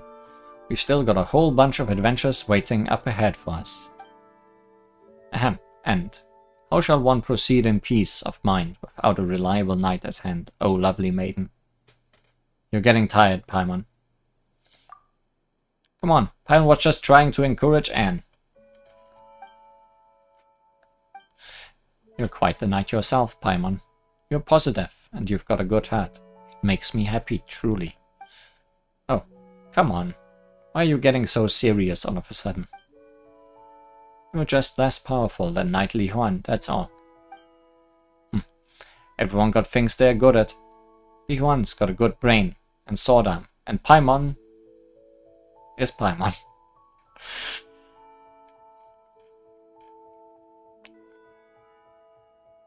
Is a powerful giver of nicknames. Truly the strongest ability. Yep, that's Paimon's a gifted speaker indeed. But that aside, didn't you say before that the Narcissenkreuz Order has deep links with the past, and that's why we came in the first place? Yes, however, my head is still a complete mess. That's true. Paimon knows. Let's put what we've discovered together real quick. When we were exploring the Anapausis. Oh boy, Paimon's head is a mess too. Any ideas, Li Huan?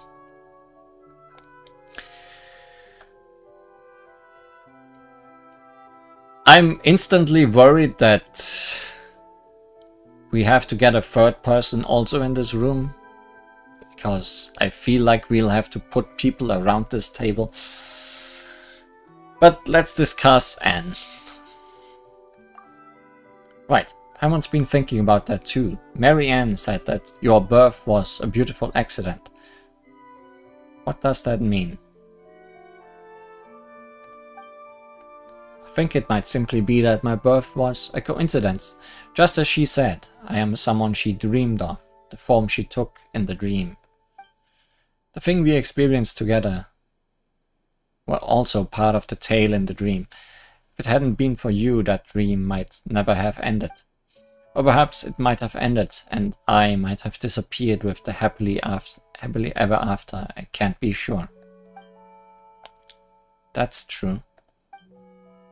Not that Paimon gets it. This means that Marianne is also an Oceanid. Eh? And Anne was created from Marianne. That's what I believe as well. And if that's the case, the things I remember during our journey should have been her memories, or so I'd think. Your knowledge and experience cannot exceed that of the main body. But when you met her, you also became your own entity. Without a main body to restrict and control you. So, become the master of your own fate. Her last words to me. Oh, okay, Paimon gets it now. So that means that Petite Cho, Al, and the others are creations just like you, right? I believe that to be the case, yes.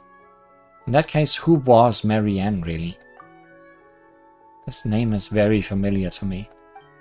But I cannot recall why. It's like some part of my body has been frozen. Any other thoughts? I am having a thought, and I must express it in text.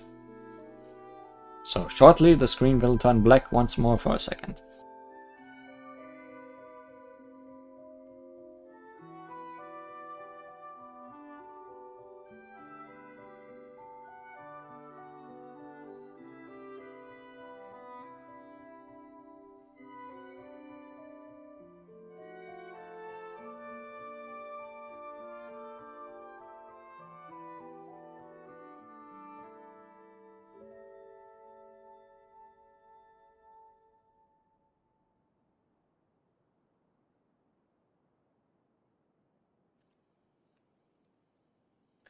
Let's discuss the Narcissenkreuz Order.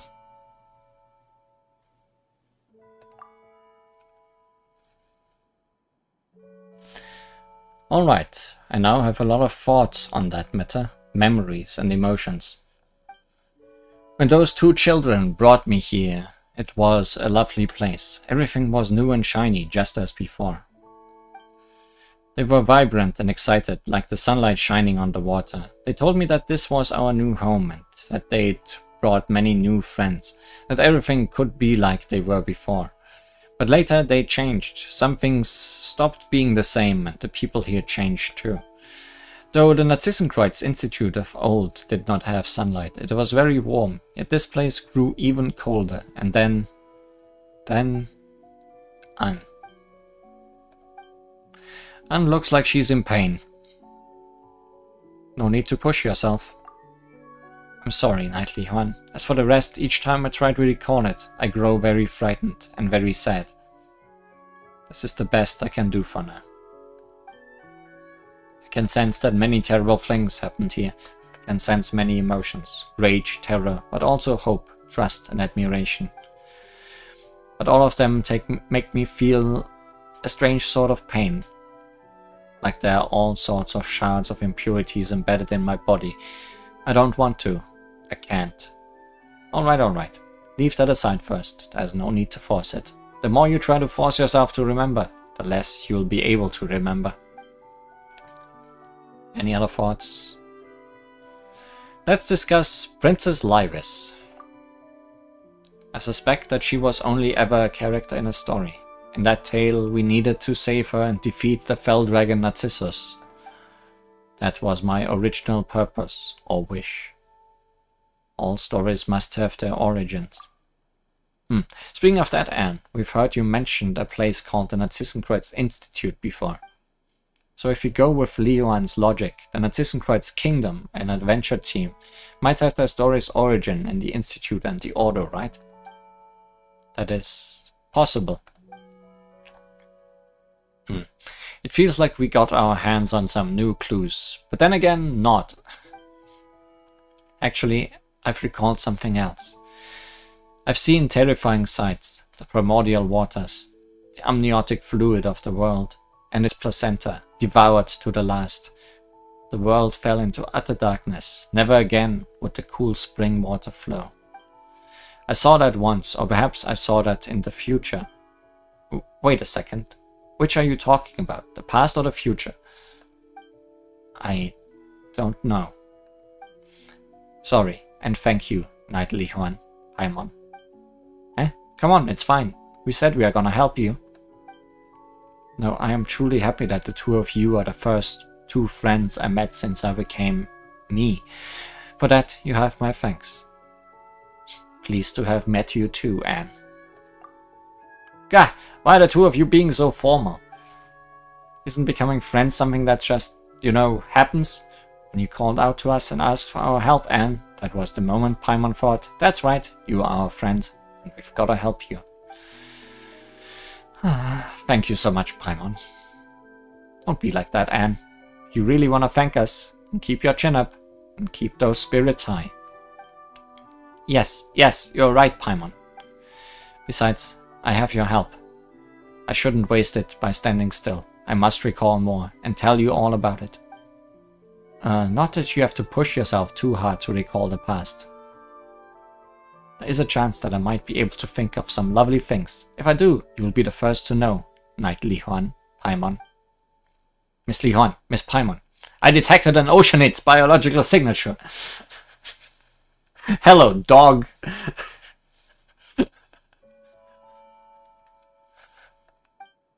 Ah, you finally woke up. Negative. My various previous clockwork cycles were spending collating fragmented data and searching for useful information. Not that we are gonna be able to see any of the photos inside, will we? Affirmative. Oh yes, let Paimon introduce you. This is Anne, an Oceanid and a friend of ours. And this is... I know. You're the silly dog, Seymour.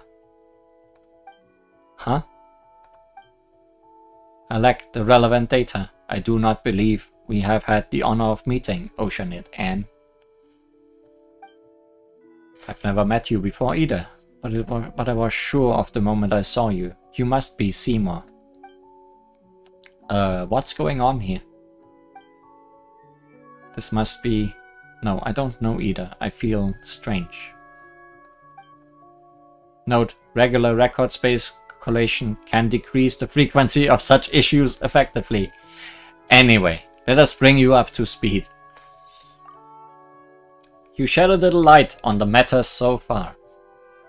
So, Seymour is searching for Mary Ann. No wonder that name felt familiar. The person Seymour mentioned and is looking for is also named Mary Ann. Note, regular record space collation can decrease... Yes. Hey! Paimon's headed with you, you silly dog. According to what Seymour said before, it can't be the same Mary Ann, right? Timing.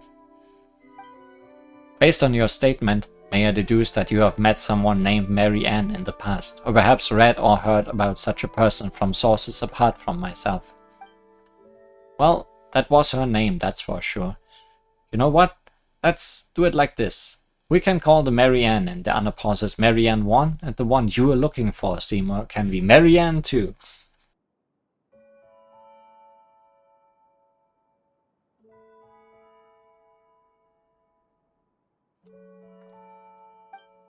Negative. The Miss Mary Ann I am searching for is of a higher sequential priority. To prevent confusion, she should be Mary Ann 1 instead.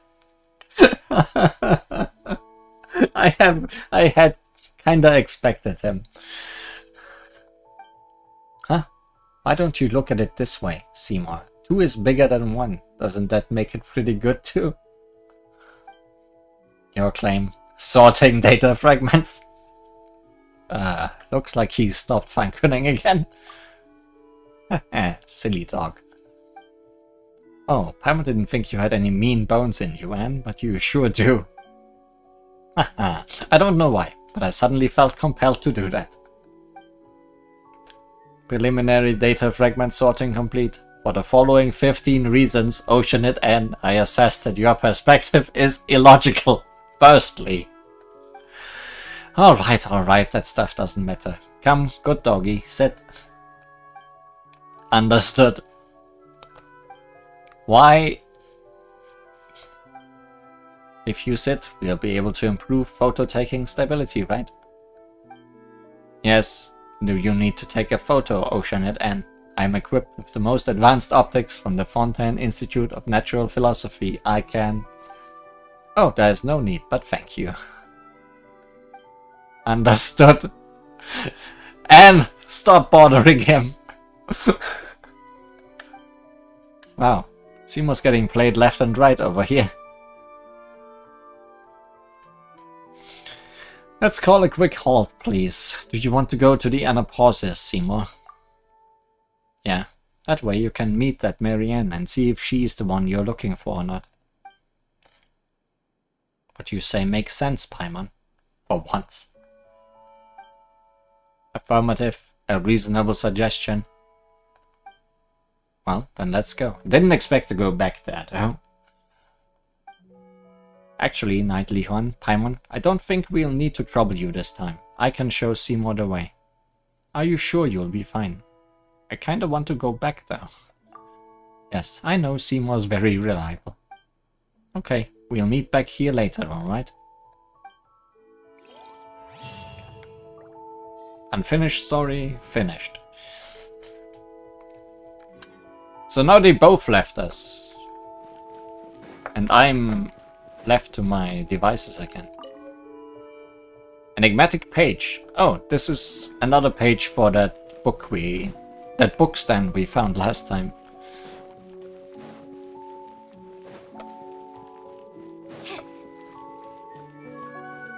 But yeah, there's 4 chairs here. I feel like I have to check again how this continues. Because otherwise, we are not getting anywhere.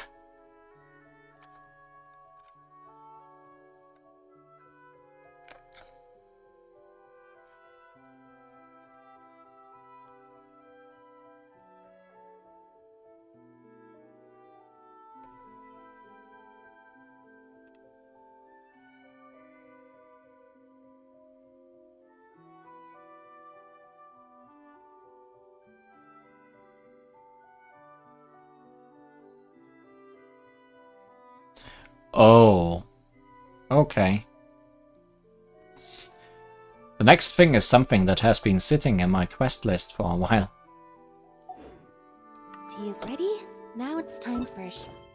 Something else that's unfinished. The unfinished comedy is actually also something that leads here. You arrive in the fortress of Meropede.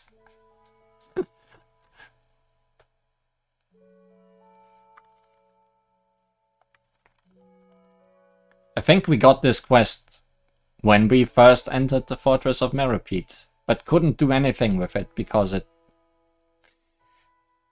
crashed with the main story. Seems Linny is saying some strange things again. It's really worrying.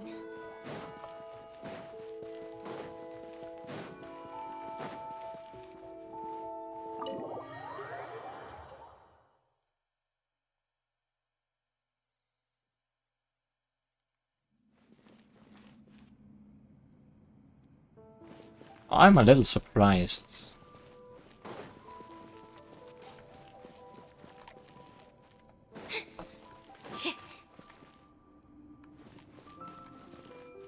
About this place.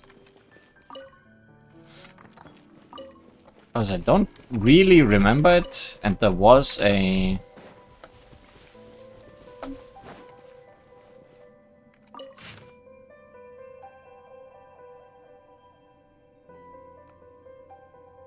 oculi here.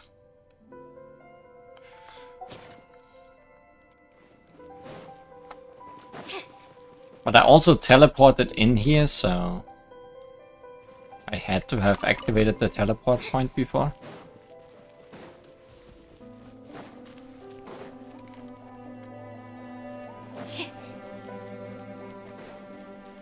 But also very good music in here, so...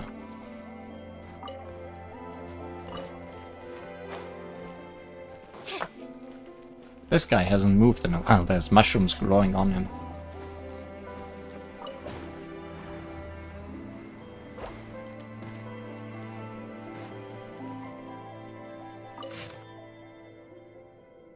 Oceanids are beautiful creatures.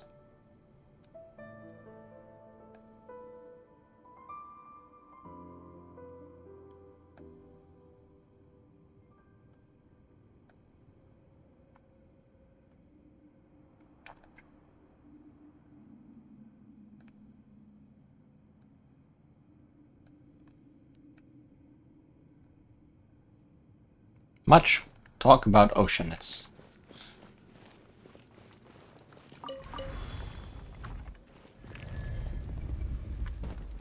Oh, we opened a secret door. Remarkable. Just as I expected. And we got another enigmatic page for that book stand.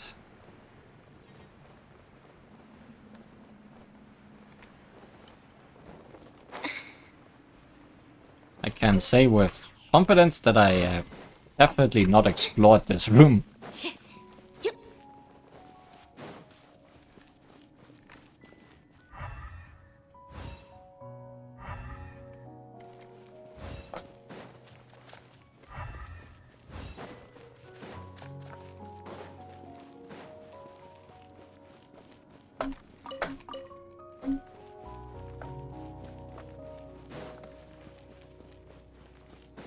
Must have been in here before.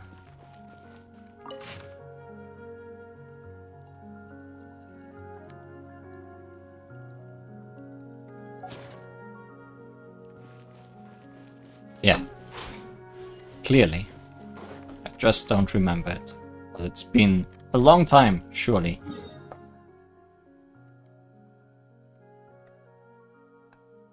Anyways, the Fortress of Meropide.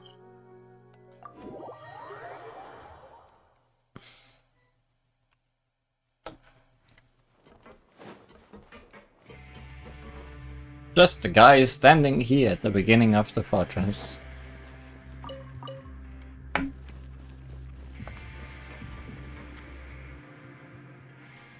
Hello, ma'am, and hello to your cute companion, Dirty-Faced Darcy, at your service. Wait, Darcy was one of the names we just read inside one of those documents, right? I think the first one we just opened. Dirty-Face. That's right, just call me Dirty-Faced Darcy. They used to call me Pretty Face on the outside, but that nickname is just so lame. Please just call me Dirty Face instead. Oh, that's just a cool nickname. I wash my face every day. You don't have to stand all the way over there. Where's the action hat? Yuan, why do you learn to talk like that? Don't tell Paimon. Don't tell Paimon you've picked up some bad habits. No way. Paimon won't allow it. Too bad it's not time for pancreation yet. Let me think. How about this? Why don't I take you to have some fun? A few folks have locked horns over chance to go outside. I had no idea those Fontaine Research Institute guys could dish it out like that. I'm guessing they'll be here any minute now. Do you think? Think of it as an opening act before the real pancreation match starts. Wanna check it out? Okay, let's go then. Let's go. Unfinished comedy. This better be funny.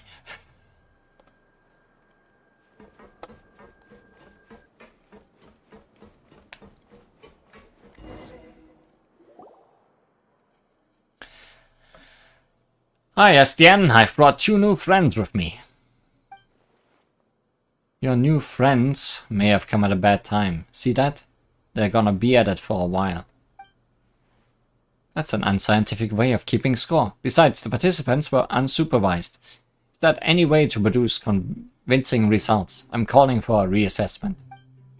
This is a competition. Of course we should have a refined system and fair rules. Participants who don't follow the rules should be disqualified. You talk a good game. I'd expect nothing less from someone who's been through the ringer. If you're referring to the fraudulent thesis case, I've already made my point several times now. The case is still under investigation. It's useless to try and attack my character with something like that.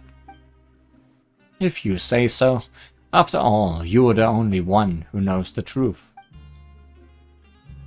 Oh, it's Genevieve and Rave again. I'll talk to you about my thing later then. I'm gonna bounce for now. I'll leave my 2 new friends to you. Goodbye, Darcy. He left us just like that? Some guide. Paimon gives him 0 stars. 0. Mr. Guard, as the organizer, it's not exactly proper for you to stay out of this discussion of the rules, is it? Haha. This is just a game to pass the time. How was I supposed to know you'd all get so riled up over it? Let alone take it this seriously. Right, why don't we introduce the rules of the game to the new players? A game? I'm definitely gonna win. Hey, there's no game the 2 of us can't win. Wait a sec, we still don't know what the game even is yet. Don't try and change the subject. We are already halfway through the game and they don't even know the fundamental rules. They can't just join in now. So, what are you guys playing? Genius Invocation, TCG! Coupon Millionaire. Paimon has never heard of such a game. Of course not. This is just what the heartless guards play to make fun of us. Everyone loses and I'm sure you know who wins. That's not true. You work to earn coupons during the game, and the one that has the most coupons will get an even better reward from me. So everyone wins, but one person wins more than the rest. A reward better than coupons. What could it be?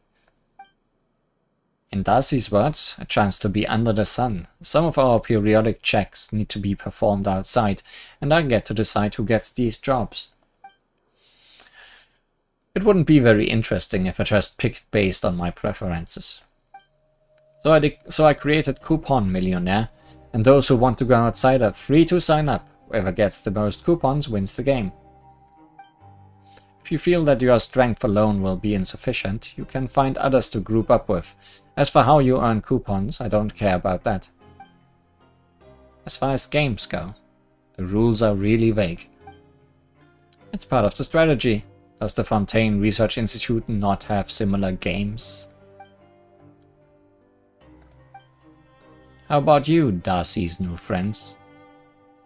Sorry everyone, but I'm going to win. It's not impossible to come back from behind, but only those who have the means will be able to do it. As for them, SDN, maybe you should arrange a special competition for children. Children's competition? Paimon doesn't know who you are, but you shouldn't underestimate us. We've seen some things. It's just a game and we're gonna cruise through it. No, I will definitely be the biggest winner. Oh wow, a real child, and a confident one at that. That's what Carter said, and he's never lied to me.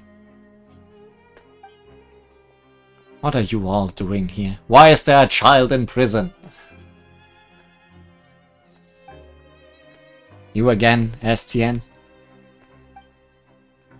I didn't break any rules, did I? In fact, I even increased everyone's work efficiency, and that should be to my credit. You know what I mean? Know your place, STN. You are a guard, and you should use your powers to make them obey you. I have my way of doing things, and you, no less. It's been some time since you arrived here at the fortress. You should try blending in a little more. Laziness, apathy. I will restore order here, starting with you. Stop this gathering and go back to what you were doing. Child went into hiding. I'm not as lenient as STN. If I'm going to restore order, then punishments are a must. I don't think you want to know what they are. Are they things that even I don't know? I jest. You don't need to waste any of your time on this game that we play to kill time. The fortress is huge and I'm sure there are other things that require your attention. I don't need you to remind me. Wallace leaves. Finally, being serious can be a virtue, but being overly serious is something else. Anyway, now that the annoying guy is gone, will you join the game, Darcy's new friends? Can you please call us a different thing? What sort of person leaves their friends behind anyway? We aren't his friends. In fact, Paimon's gonna use his uncool nickname to address him. That pretty face is a jerk. Huh, wait a minute. That nickname doesn't sound all that mean. Aha, alright then. What should we call you? Call me Paimon, and this is Li Huan. As for the game, we'll need more time to think about this. Sure, if you change your mind, please feel free to talk to me. Where did that little girl go? Why are there children here? Paimon's intrigued. As am I, honestly. Child, what's your crime? There you are. Oh, you again. And you, are you a bird, little one? A bird? Paimon doesn't look like a bird. Indeed, Paimon, you don't. That's so strange. You can fly, but you are not a bird. Are you an evil dragon? Or an evil dragoling?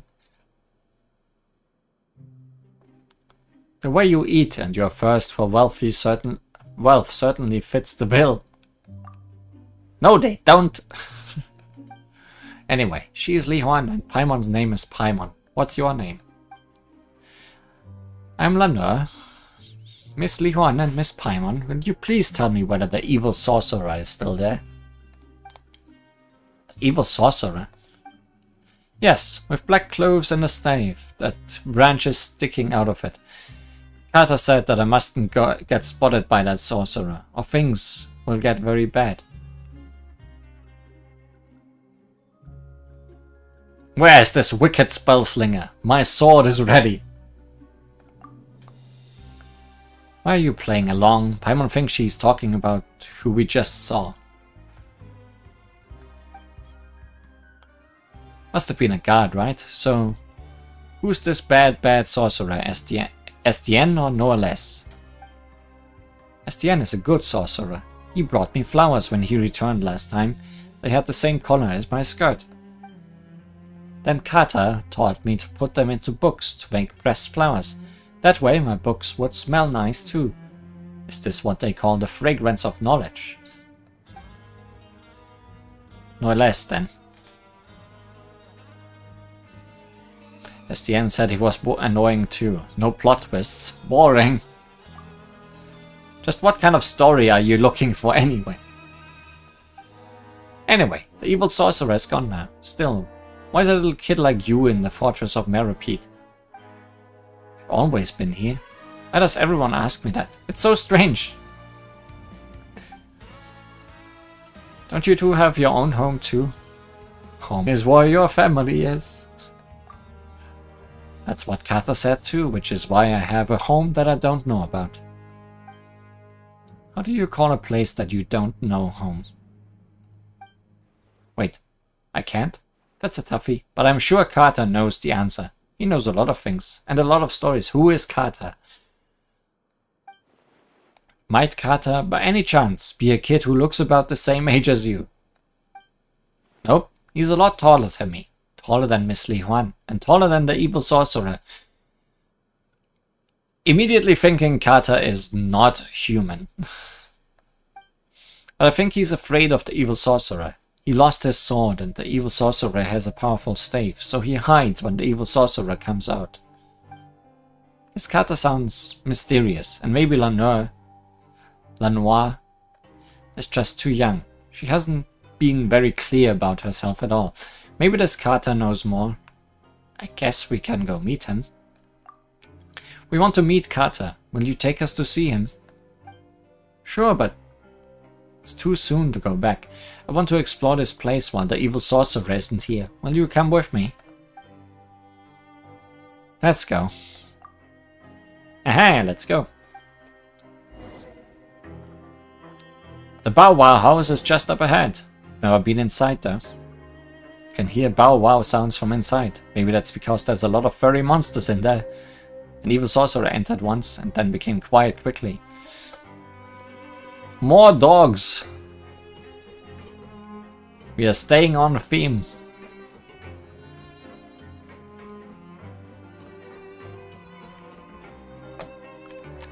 Little Skylark, why are you here? Careful now, or the evil sorcerer might catch you and put you in a cage.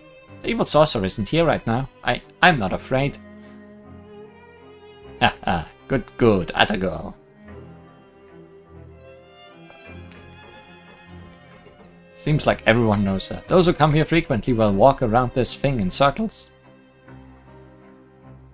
Isami said this is a boxing dummy. If you can't earn its approval, then you can't enter the boxing ring.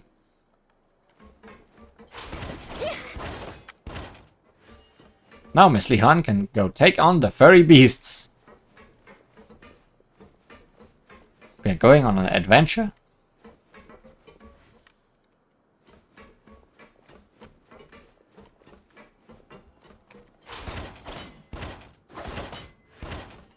Guess I did that one already.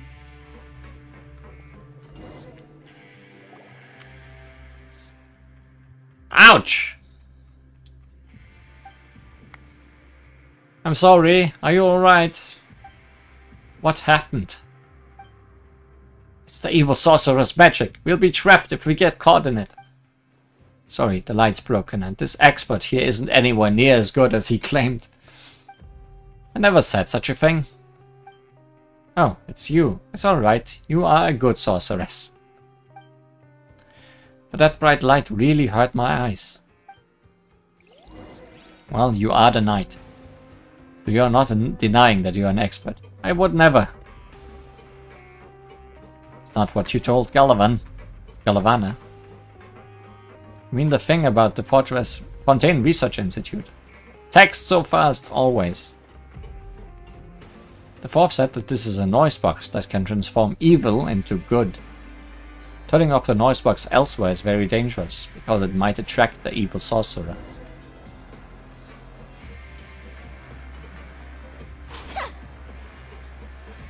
Monthly Protection Zone Safety Measure Notice. Bringing items not related to the protection into the protection zone is forbidden.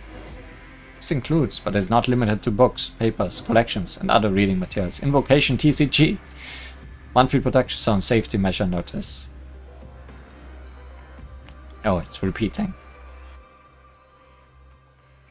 What should we do for our next performance? Why do you have to make the script so complicated? Oh hey, music.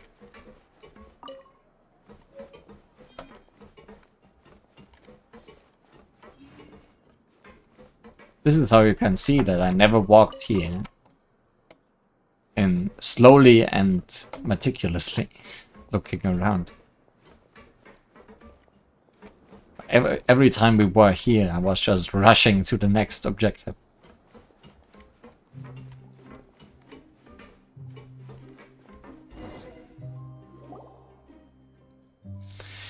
Phew, guess our adventure's almost at an end. The coupon cafeteria is our final stop. So the ultimate destination of adventuring is a good meal. Not bad, right? Adventures take a toll on your body, so eating afterwards is a must. That's right, and I've never seen someone as small as Miss Paimon, or even smaller than Miss Siege Win. You should eat more, so you can grow bigger. The thought of Paimon growing up, that gives me a headache. You're probably thinking about something rude right now, aren't you? Let's talk to Bran and see if we get something good. Yep. It would be nice if it was the delicious Tassis ragu.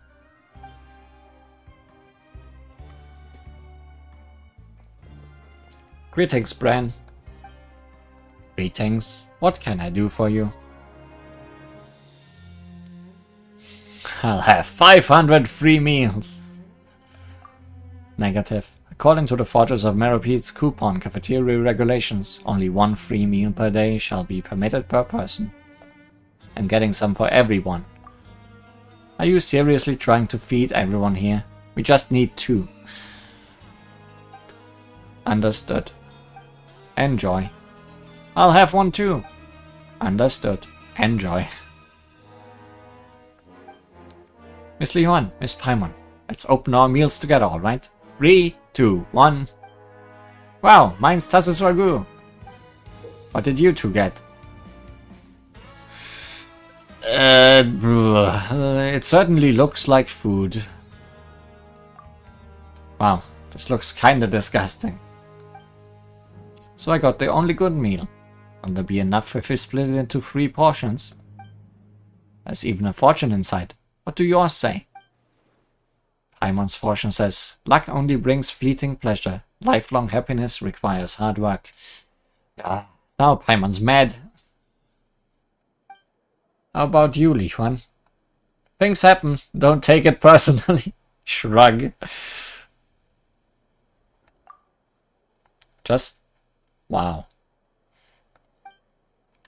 Mine says, misfortune is an illness, and carrying friends are the cure. The 2 of you went on adventures with me, so you're definitely carrying friends. But you got the disgusting meals. The sorceress said that I must remember to pay it forward, so now it's my turn to cure you. Let's go to the Rag and Bone Shop. Excuse me?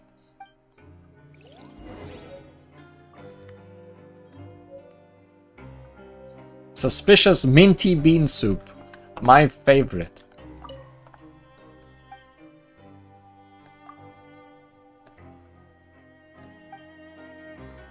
I tried. I tried to get something better out of you. Grab yourself a welfare meal. Anything new? Alright. We need coupons to get all this stuff. We haven't really been earning more of them.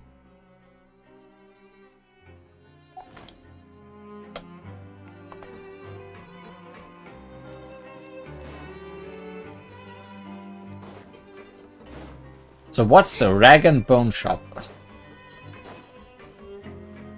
And what do they sell? Hopefully not the things in the name.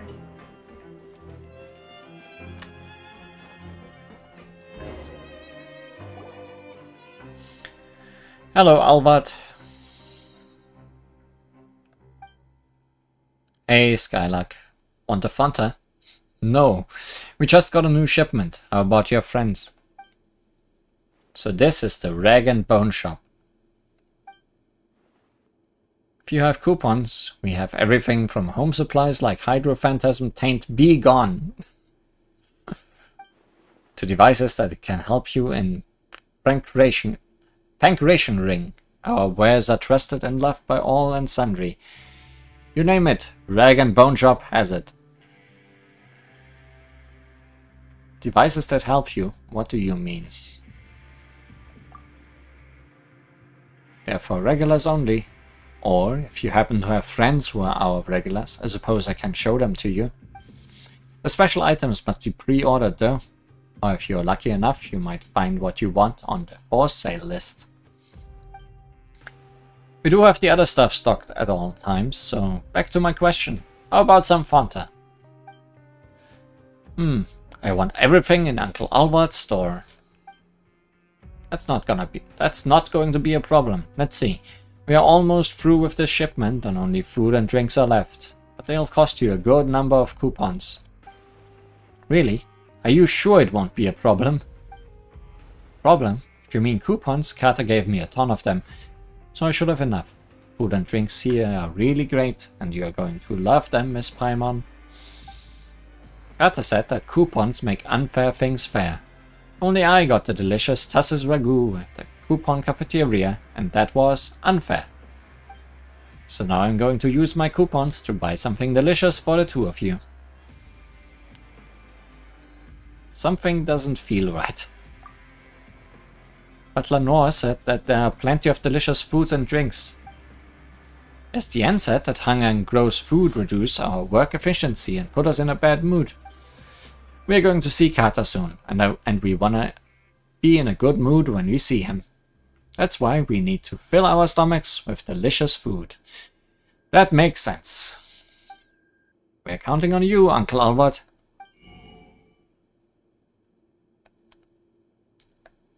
All sold out.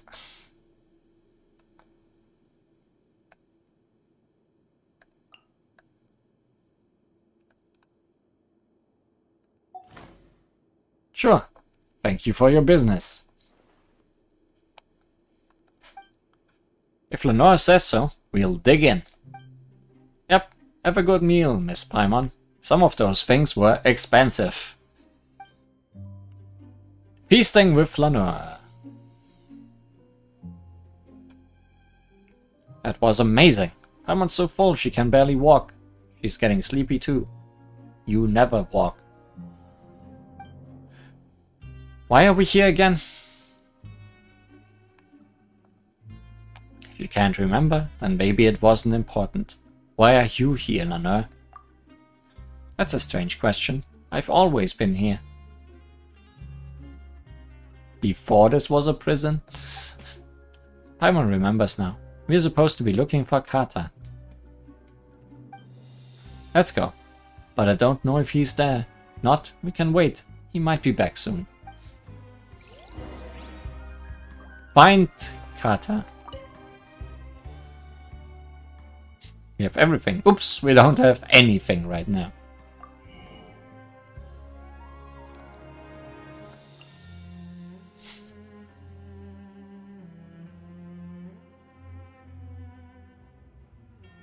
A high-quality wooden plank with numerous uses. Place it under your clothes to block a potential fatal attack or use it for practicing martial arts. Idol poster, an extremely popular Inazumon idol poster. It is one of the best options for decorating a room. Discount available if purchased together with cute dolls. Certified by Rusimov. Even the manliest man can bear to part with such an adorable doll. Discounts available if purchased together with idol posters. Yes, that is the female version of Goro that Miko made. The War Princess. Wait, did I actually get all these things? Or did she get them? Because that's a book that was probably missing in my library. Bad rap. I'll be back.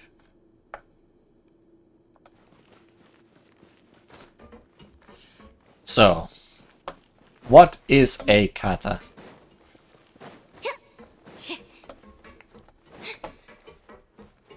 I mean, in German it's a male cat. Except written with a K instead of a C.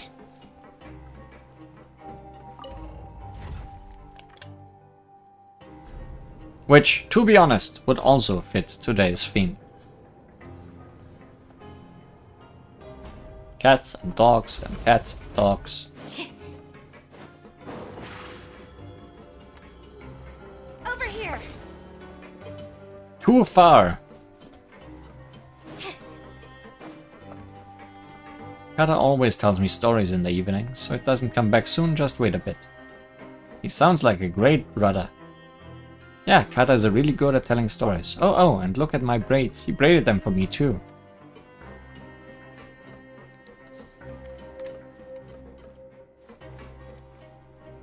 Are you sure Kata is not a boy or child your size? Because that's what he looks like from here.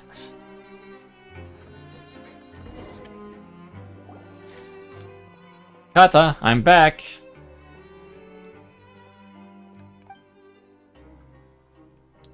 Welcome back, Lenore. Looks like you have made some friends. Caterpillar. No, it is not a cat.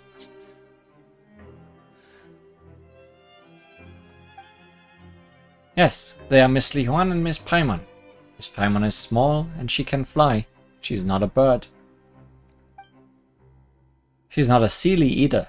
Maybe a small oceanid? No wonder no one has seen anything like her. Or knows anything about her. Paimon's Paimon. That's right, Paimon's just Paimon. She's not a sealy or an oceanid. Wait, you are Kata? You look about the same age as Lenore. Nice to meet you, Miss Li Huan, Miss Paimon. Please call me Caterpillar. Your eyes look incredibly empty. Please don't be so formal. That feels so strange. Since you are Lenore's friends, sure, I can do that. Your eyes look empty and your hands are very dark. And your legs, I think, as well. I get a bad feeling about this guy. Wait a minute. We've heard the name Caterpillar before, haven't we? Have we? From who? Ah, that's right. Julienne, the painter we met at Samudra Coast. Do you remember him? So you were the caterpillar he mentioned. A painter at Samudra Coast. I don't remember. You've met Julienne. He really went to Sumeru, huh? How is he? Well... Tell me too. According to Julienne, his ability to paint everything exactly as he sees it came from you. Did you really give him that power? Oh! I remember. Julienne and the dog was the last quest we did in the desert of Sumeru before we moved on to Fontaine.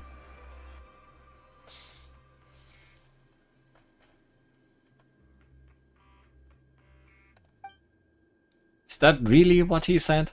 I can't decide if he was exaggerating. Wait, so he was lying? But the painting he made for Pepper looked so real. Even though the color was a bit off. Yes, Pepper is his dog. It's all connected. Somehow everything is being connected today. That was an ability he already had. What I did was to give him certainty. The purer the person, the more obvious the effect of such support is. Pure, huh? Well, he did look kind of gullible. And as for the marvelous bird egg and the tea leaves that activate the imbiber's potential, he did spend a lot of coupons to get them, yes? I didn't know that he would break his certainty like that. I guess you could say that things turned out for the best, huh? Anyway, both you and Lenore are children, right? So is your guardian here? Why are the two of you in a place like this? Kata's not a child. Indeed, I am not. As for my present appearance, you can think of it as an illness of sorts. You do look ill. Huh, so that's how it is. Been here for a long time, well, because of what I've done in the past, but it's more complicated for Lenore. She was born here. Here, in the fortress? You're a strange one, Miss Paimon. I've already told you that I've always been here, haven't I? Agnes, her mother, was plagued by a chronic illness and passed away some time ago.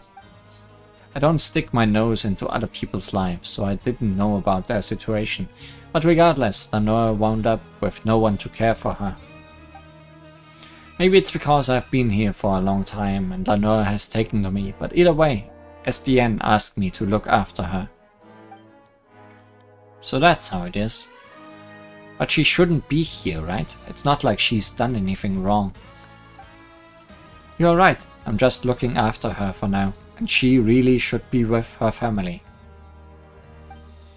Unfortunately, she does indeed have family outside the fortress. So that's what she meant when she said she has a home that she doesn't know about. Will she be able to reunite with them soon? About that, things are a little complicated, and I'm afraid it won't happen all that soon. How come? Because she doesn't have any proof of identity. Maybe Agnes didn't think of that either. She was the one who'd have needed to start the process to send Lenore away from the fortress. How about her other family members? SDN said that Agnes wrote them in the past, but that she never received a reply and thus stopped trying altogether. If they knew about the current situation, they might change their minds. That's why I want to take her to her family, and if they don't want to take her in, We'll figure something else out then. Why can't I stay here? Sure, there's an evil sorcerer, but there's a good sorcerer, and you are here too. I don't want to leave. Mother never came back after leaving the fortress. If I leave, does that mean that I'll never come back? Just like my mother. I'd never see you again either, Kata. Agnes left. I don't think Lanur can comprehend what happened. Ah. Either way, this is no place for a child to grow up. How will a sprout bloom without sunlight? You should get out of this place, Lanur. We've heard all the stories already. There's a real world outside and a family that you are connected to. I'll go with you, so you needn't be afraid. I believe you. You've never lied to me. But how will you get her out without proof of identity? Is there anything we can do to help? Is there some loophole or backdoor we can use? There are options, but they are too risky. How about this then? Let's follow the rules, albeit not that strictly. How will that work? Ever so often, SDN will bring a few people with him to do some work outside. We use this chance to get Lanur back to her family. Ah, coming back to that game, I see. She doesn't have any proof of identification to begin with. The disappearance of someone who never existed on paper isn't exactly going to make news here in the fortress. You aren't talking about Coupon Millionaire, are you? Everyone remembers SDN saying that whoever gets the most coupons within a time limit will win the chance to go outside. Whoops, our coupons went straight to our stomachs. Ah, and Lenore spent a ton more cleaning the rag and bone shop out. We are sure to lose now. What are we gonna do? We won't lose. If Kata says we'll win, we'll definitely win. Lenore, Paimon suspects you aren't grasping the gravity of the situation at all. Can we get the coupons refunded? We can't just say that she's a child who didn't understand the rules. As the transaction already took place, I'm afraid that won't be so easy. It's fine. The coupons I gave to Lenore were for her to use as she pleased.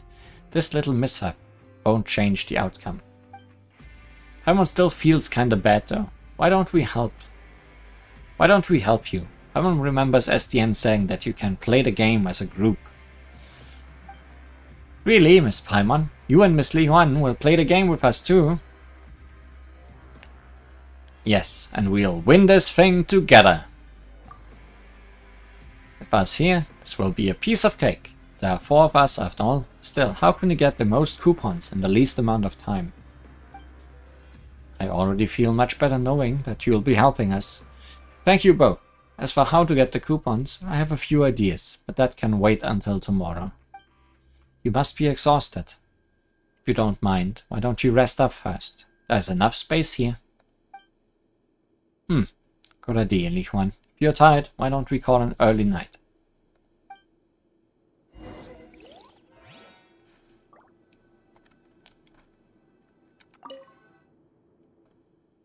Miss Li Huan, Miss Paimon, and I tried a really wonderful tasting Fonta. Miss Paimon drank a whole lot of it, but she didn't drop down at all. She must know a lot of powerful magic then. Yes, Miss Paimon's so strong.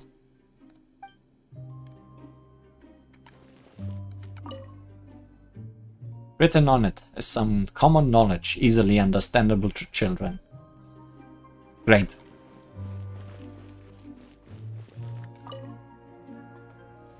Storybook on the bookshelves. A purple pressed flower is tucked between the pages.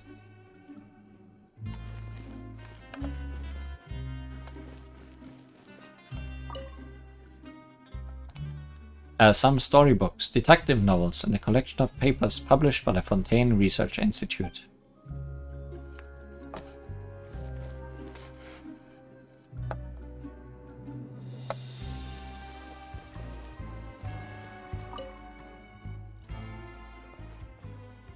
I'm feeling a little tired. Should we rest now?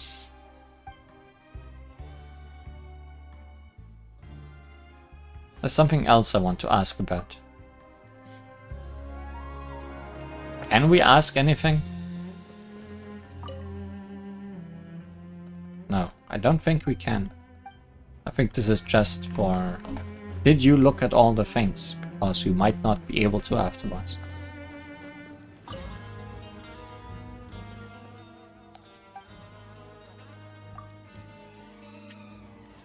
Kata, what story are you gonna tell me today? I've already heard a lot of stories with heroes as the main characters. Today, I'll tell you a story about a little girl then. A little girl? Can a little girl also be the main character? Of course she can. It's her own story after all. In other stories, she might be a hero herself, or even an evil dragon. There are all kinds of roles she can play. Long, long ago, there was a little girl who lived in a giant's garden. The giant took special care of the flowers in the garden, and wouldn't allow anyone to pluck even a single one of them. To keep intruders out, the giant built a towering wall around it. Because of this, the little girl living in the giant's garden had never set foot outside of it even once. The giant always told her that the world outside was a dangerous place, and that the garden was the safest place she could live in. And then what? Did the little girl listen to the giant? I bet she didn't. If she did, then the story would end there. You're right. The little girl never was one for doing things she was told. As for the rest of the story, well, let's save that for next time. Wait, where did Caterpillar and Lenore go? Did we oversleep? Let's go look for them.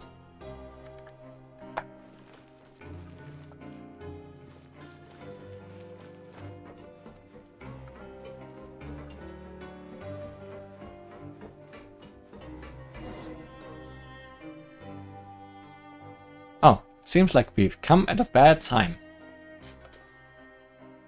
Carter's been taken by the evil sorcerer.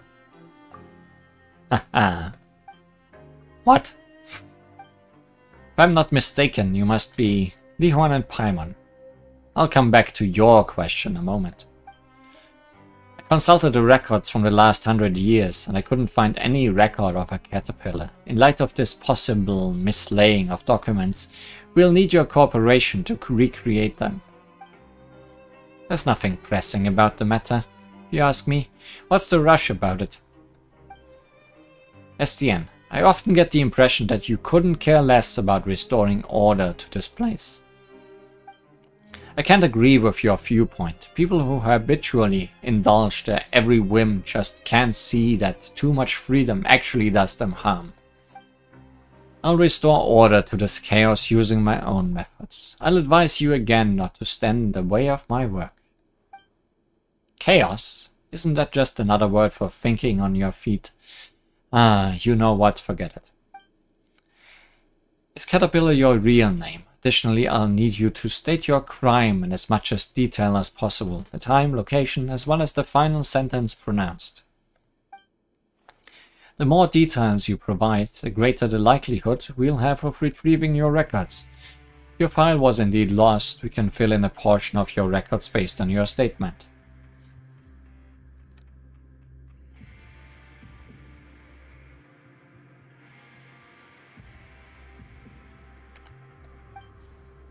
I've been called Caterpillar for as long as I can remember. I think this name suits me best, and it's the closest thing I have to a real name.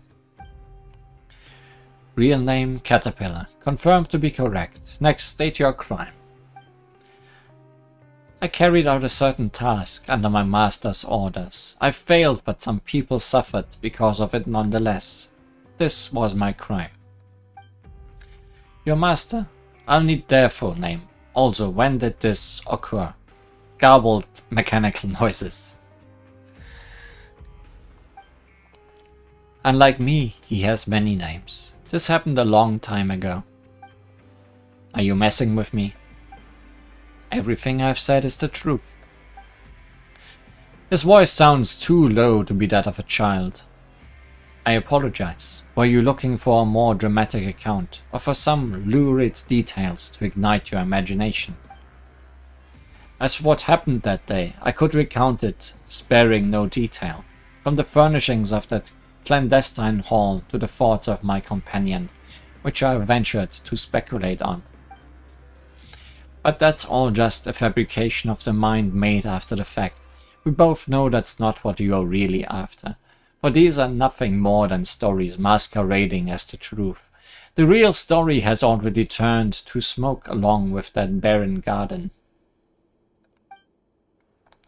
What you want to know is a purer truth. The truth is that the culprit is where he should be. The other minutiae and trivialities are of no significance to you.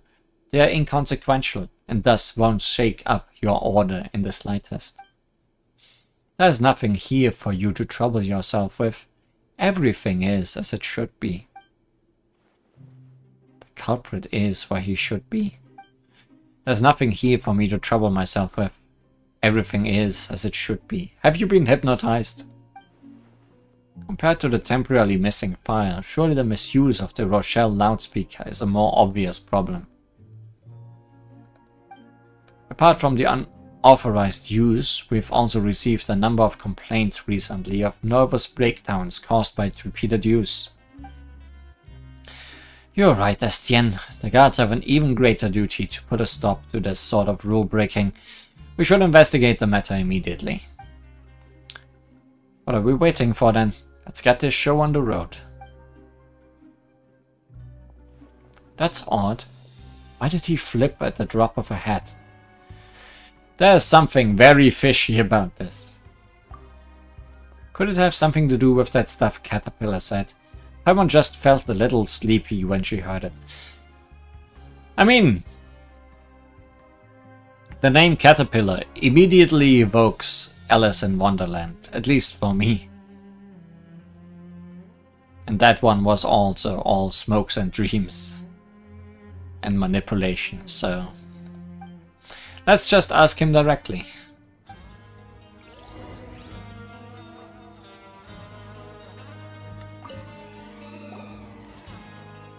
Sorry for the delay. About the way I said I got the coupons earlier. What did you do to him? Someone that aggressive doesn't seem like the type to take advice from anyone. Why would he give up so easily? Just a few small tricks. The culprit is where he should be. This is an undeniable fact. Making someone as straightforward as him certain of an undeniable fact isn't exactly hard. Like that time with Julienne. That's right, just like that time with Julienne. I've been here for a long time, as you know. After staying in one place for a long time, it's only natural to pick up a few handy tricks to exert some degree of influence over your environment. Sounds a little suspicious. Changing a stubborn person's mind with just a few simple phrases almost sounds like magic. Could there have been times when we were also influenced by magic without even knowing it? Considering how pure-hearted you are, Paimon, that is a worrying thought. You too, Li Huan. Wait a minute. You're not saying Paimon's as gullible as Julienne, are you? It's not as simple as it looks. There are always limits to the application of tricks like these. The results aren't always what you'd hoped for. It's like with Julienne. He always had a knack for art, but he lacked confidence because of his visual impairment. The certainty that he could draw well was inside him to begin with. But in other cases, the concept of certainty is just too abstract, making it difficult to predict the outcome. So I did take a chance this time. I just thought that if he held us up here, it would keep delaying the plan to get Laneur out of the fortress. Besides, I doubt you wanted to be questioned by him repeatedly either. Well, you've got to take chances to achieve your goals. You're absolutely right. Back to the matter at hand. If you've changed your mind and want to back out, I understand completely. Laneur might be sad for a time though. For her, playmates like you are hard to come by. We've already made our promise to her, so we can't just go back on our word now, right? promise is a promise, but this doesn't mean I trust you. Of course, knowing that our goals are aligned for the time being is enough. Speaking of which, where is she? She went on an adventure earlier this morning, probably to rehearse for what's to come after she leaves this place. It's just as well. I have a few headaches to go take care of soon. You can usually get a reward for helping others, including the guards. Take care of some headaches. Oh, we totally get that. Sounds just like some of the Adventurer Guild's commissions. I see. Would you two join me on this next commission then? Sure. Where are we going? The abandoned production zone in the lower levels.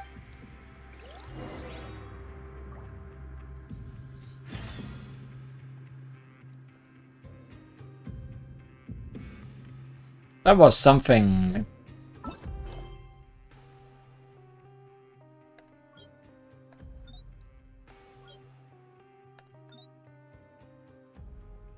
Oh, I see. Obtains credit coupons. 0 out of 300. Lanur went out adventuring again. You decide to go with Caterpillar to help out others first. So now we are doing the scenes from life in Meropede.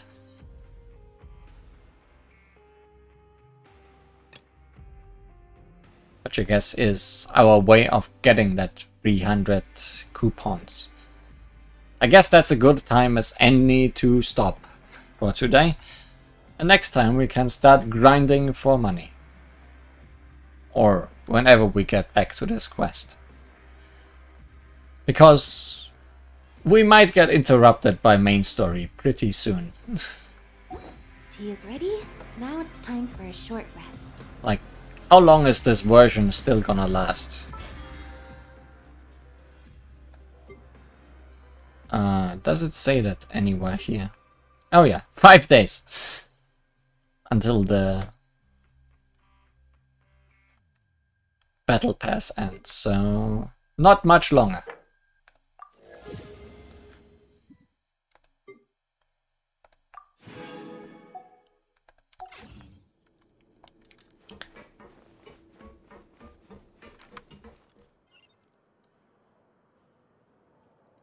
So, today, we've done a lot and prepared for even more lot.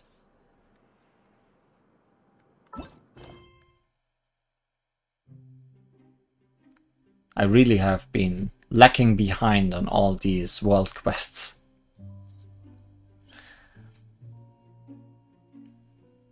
And it's even scarier to see that they are possibly all connected at some point. But I guess how connected they will be is something we'll find out in the future. Thanks for watching today. See you again.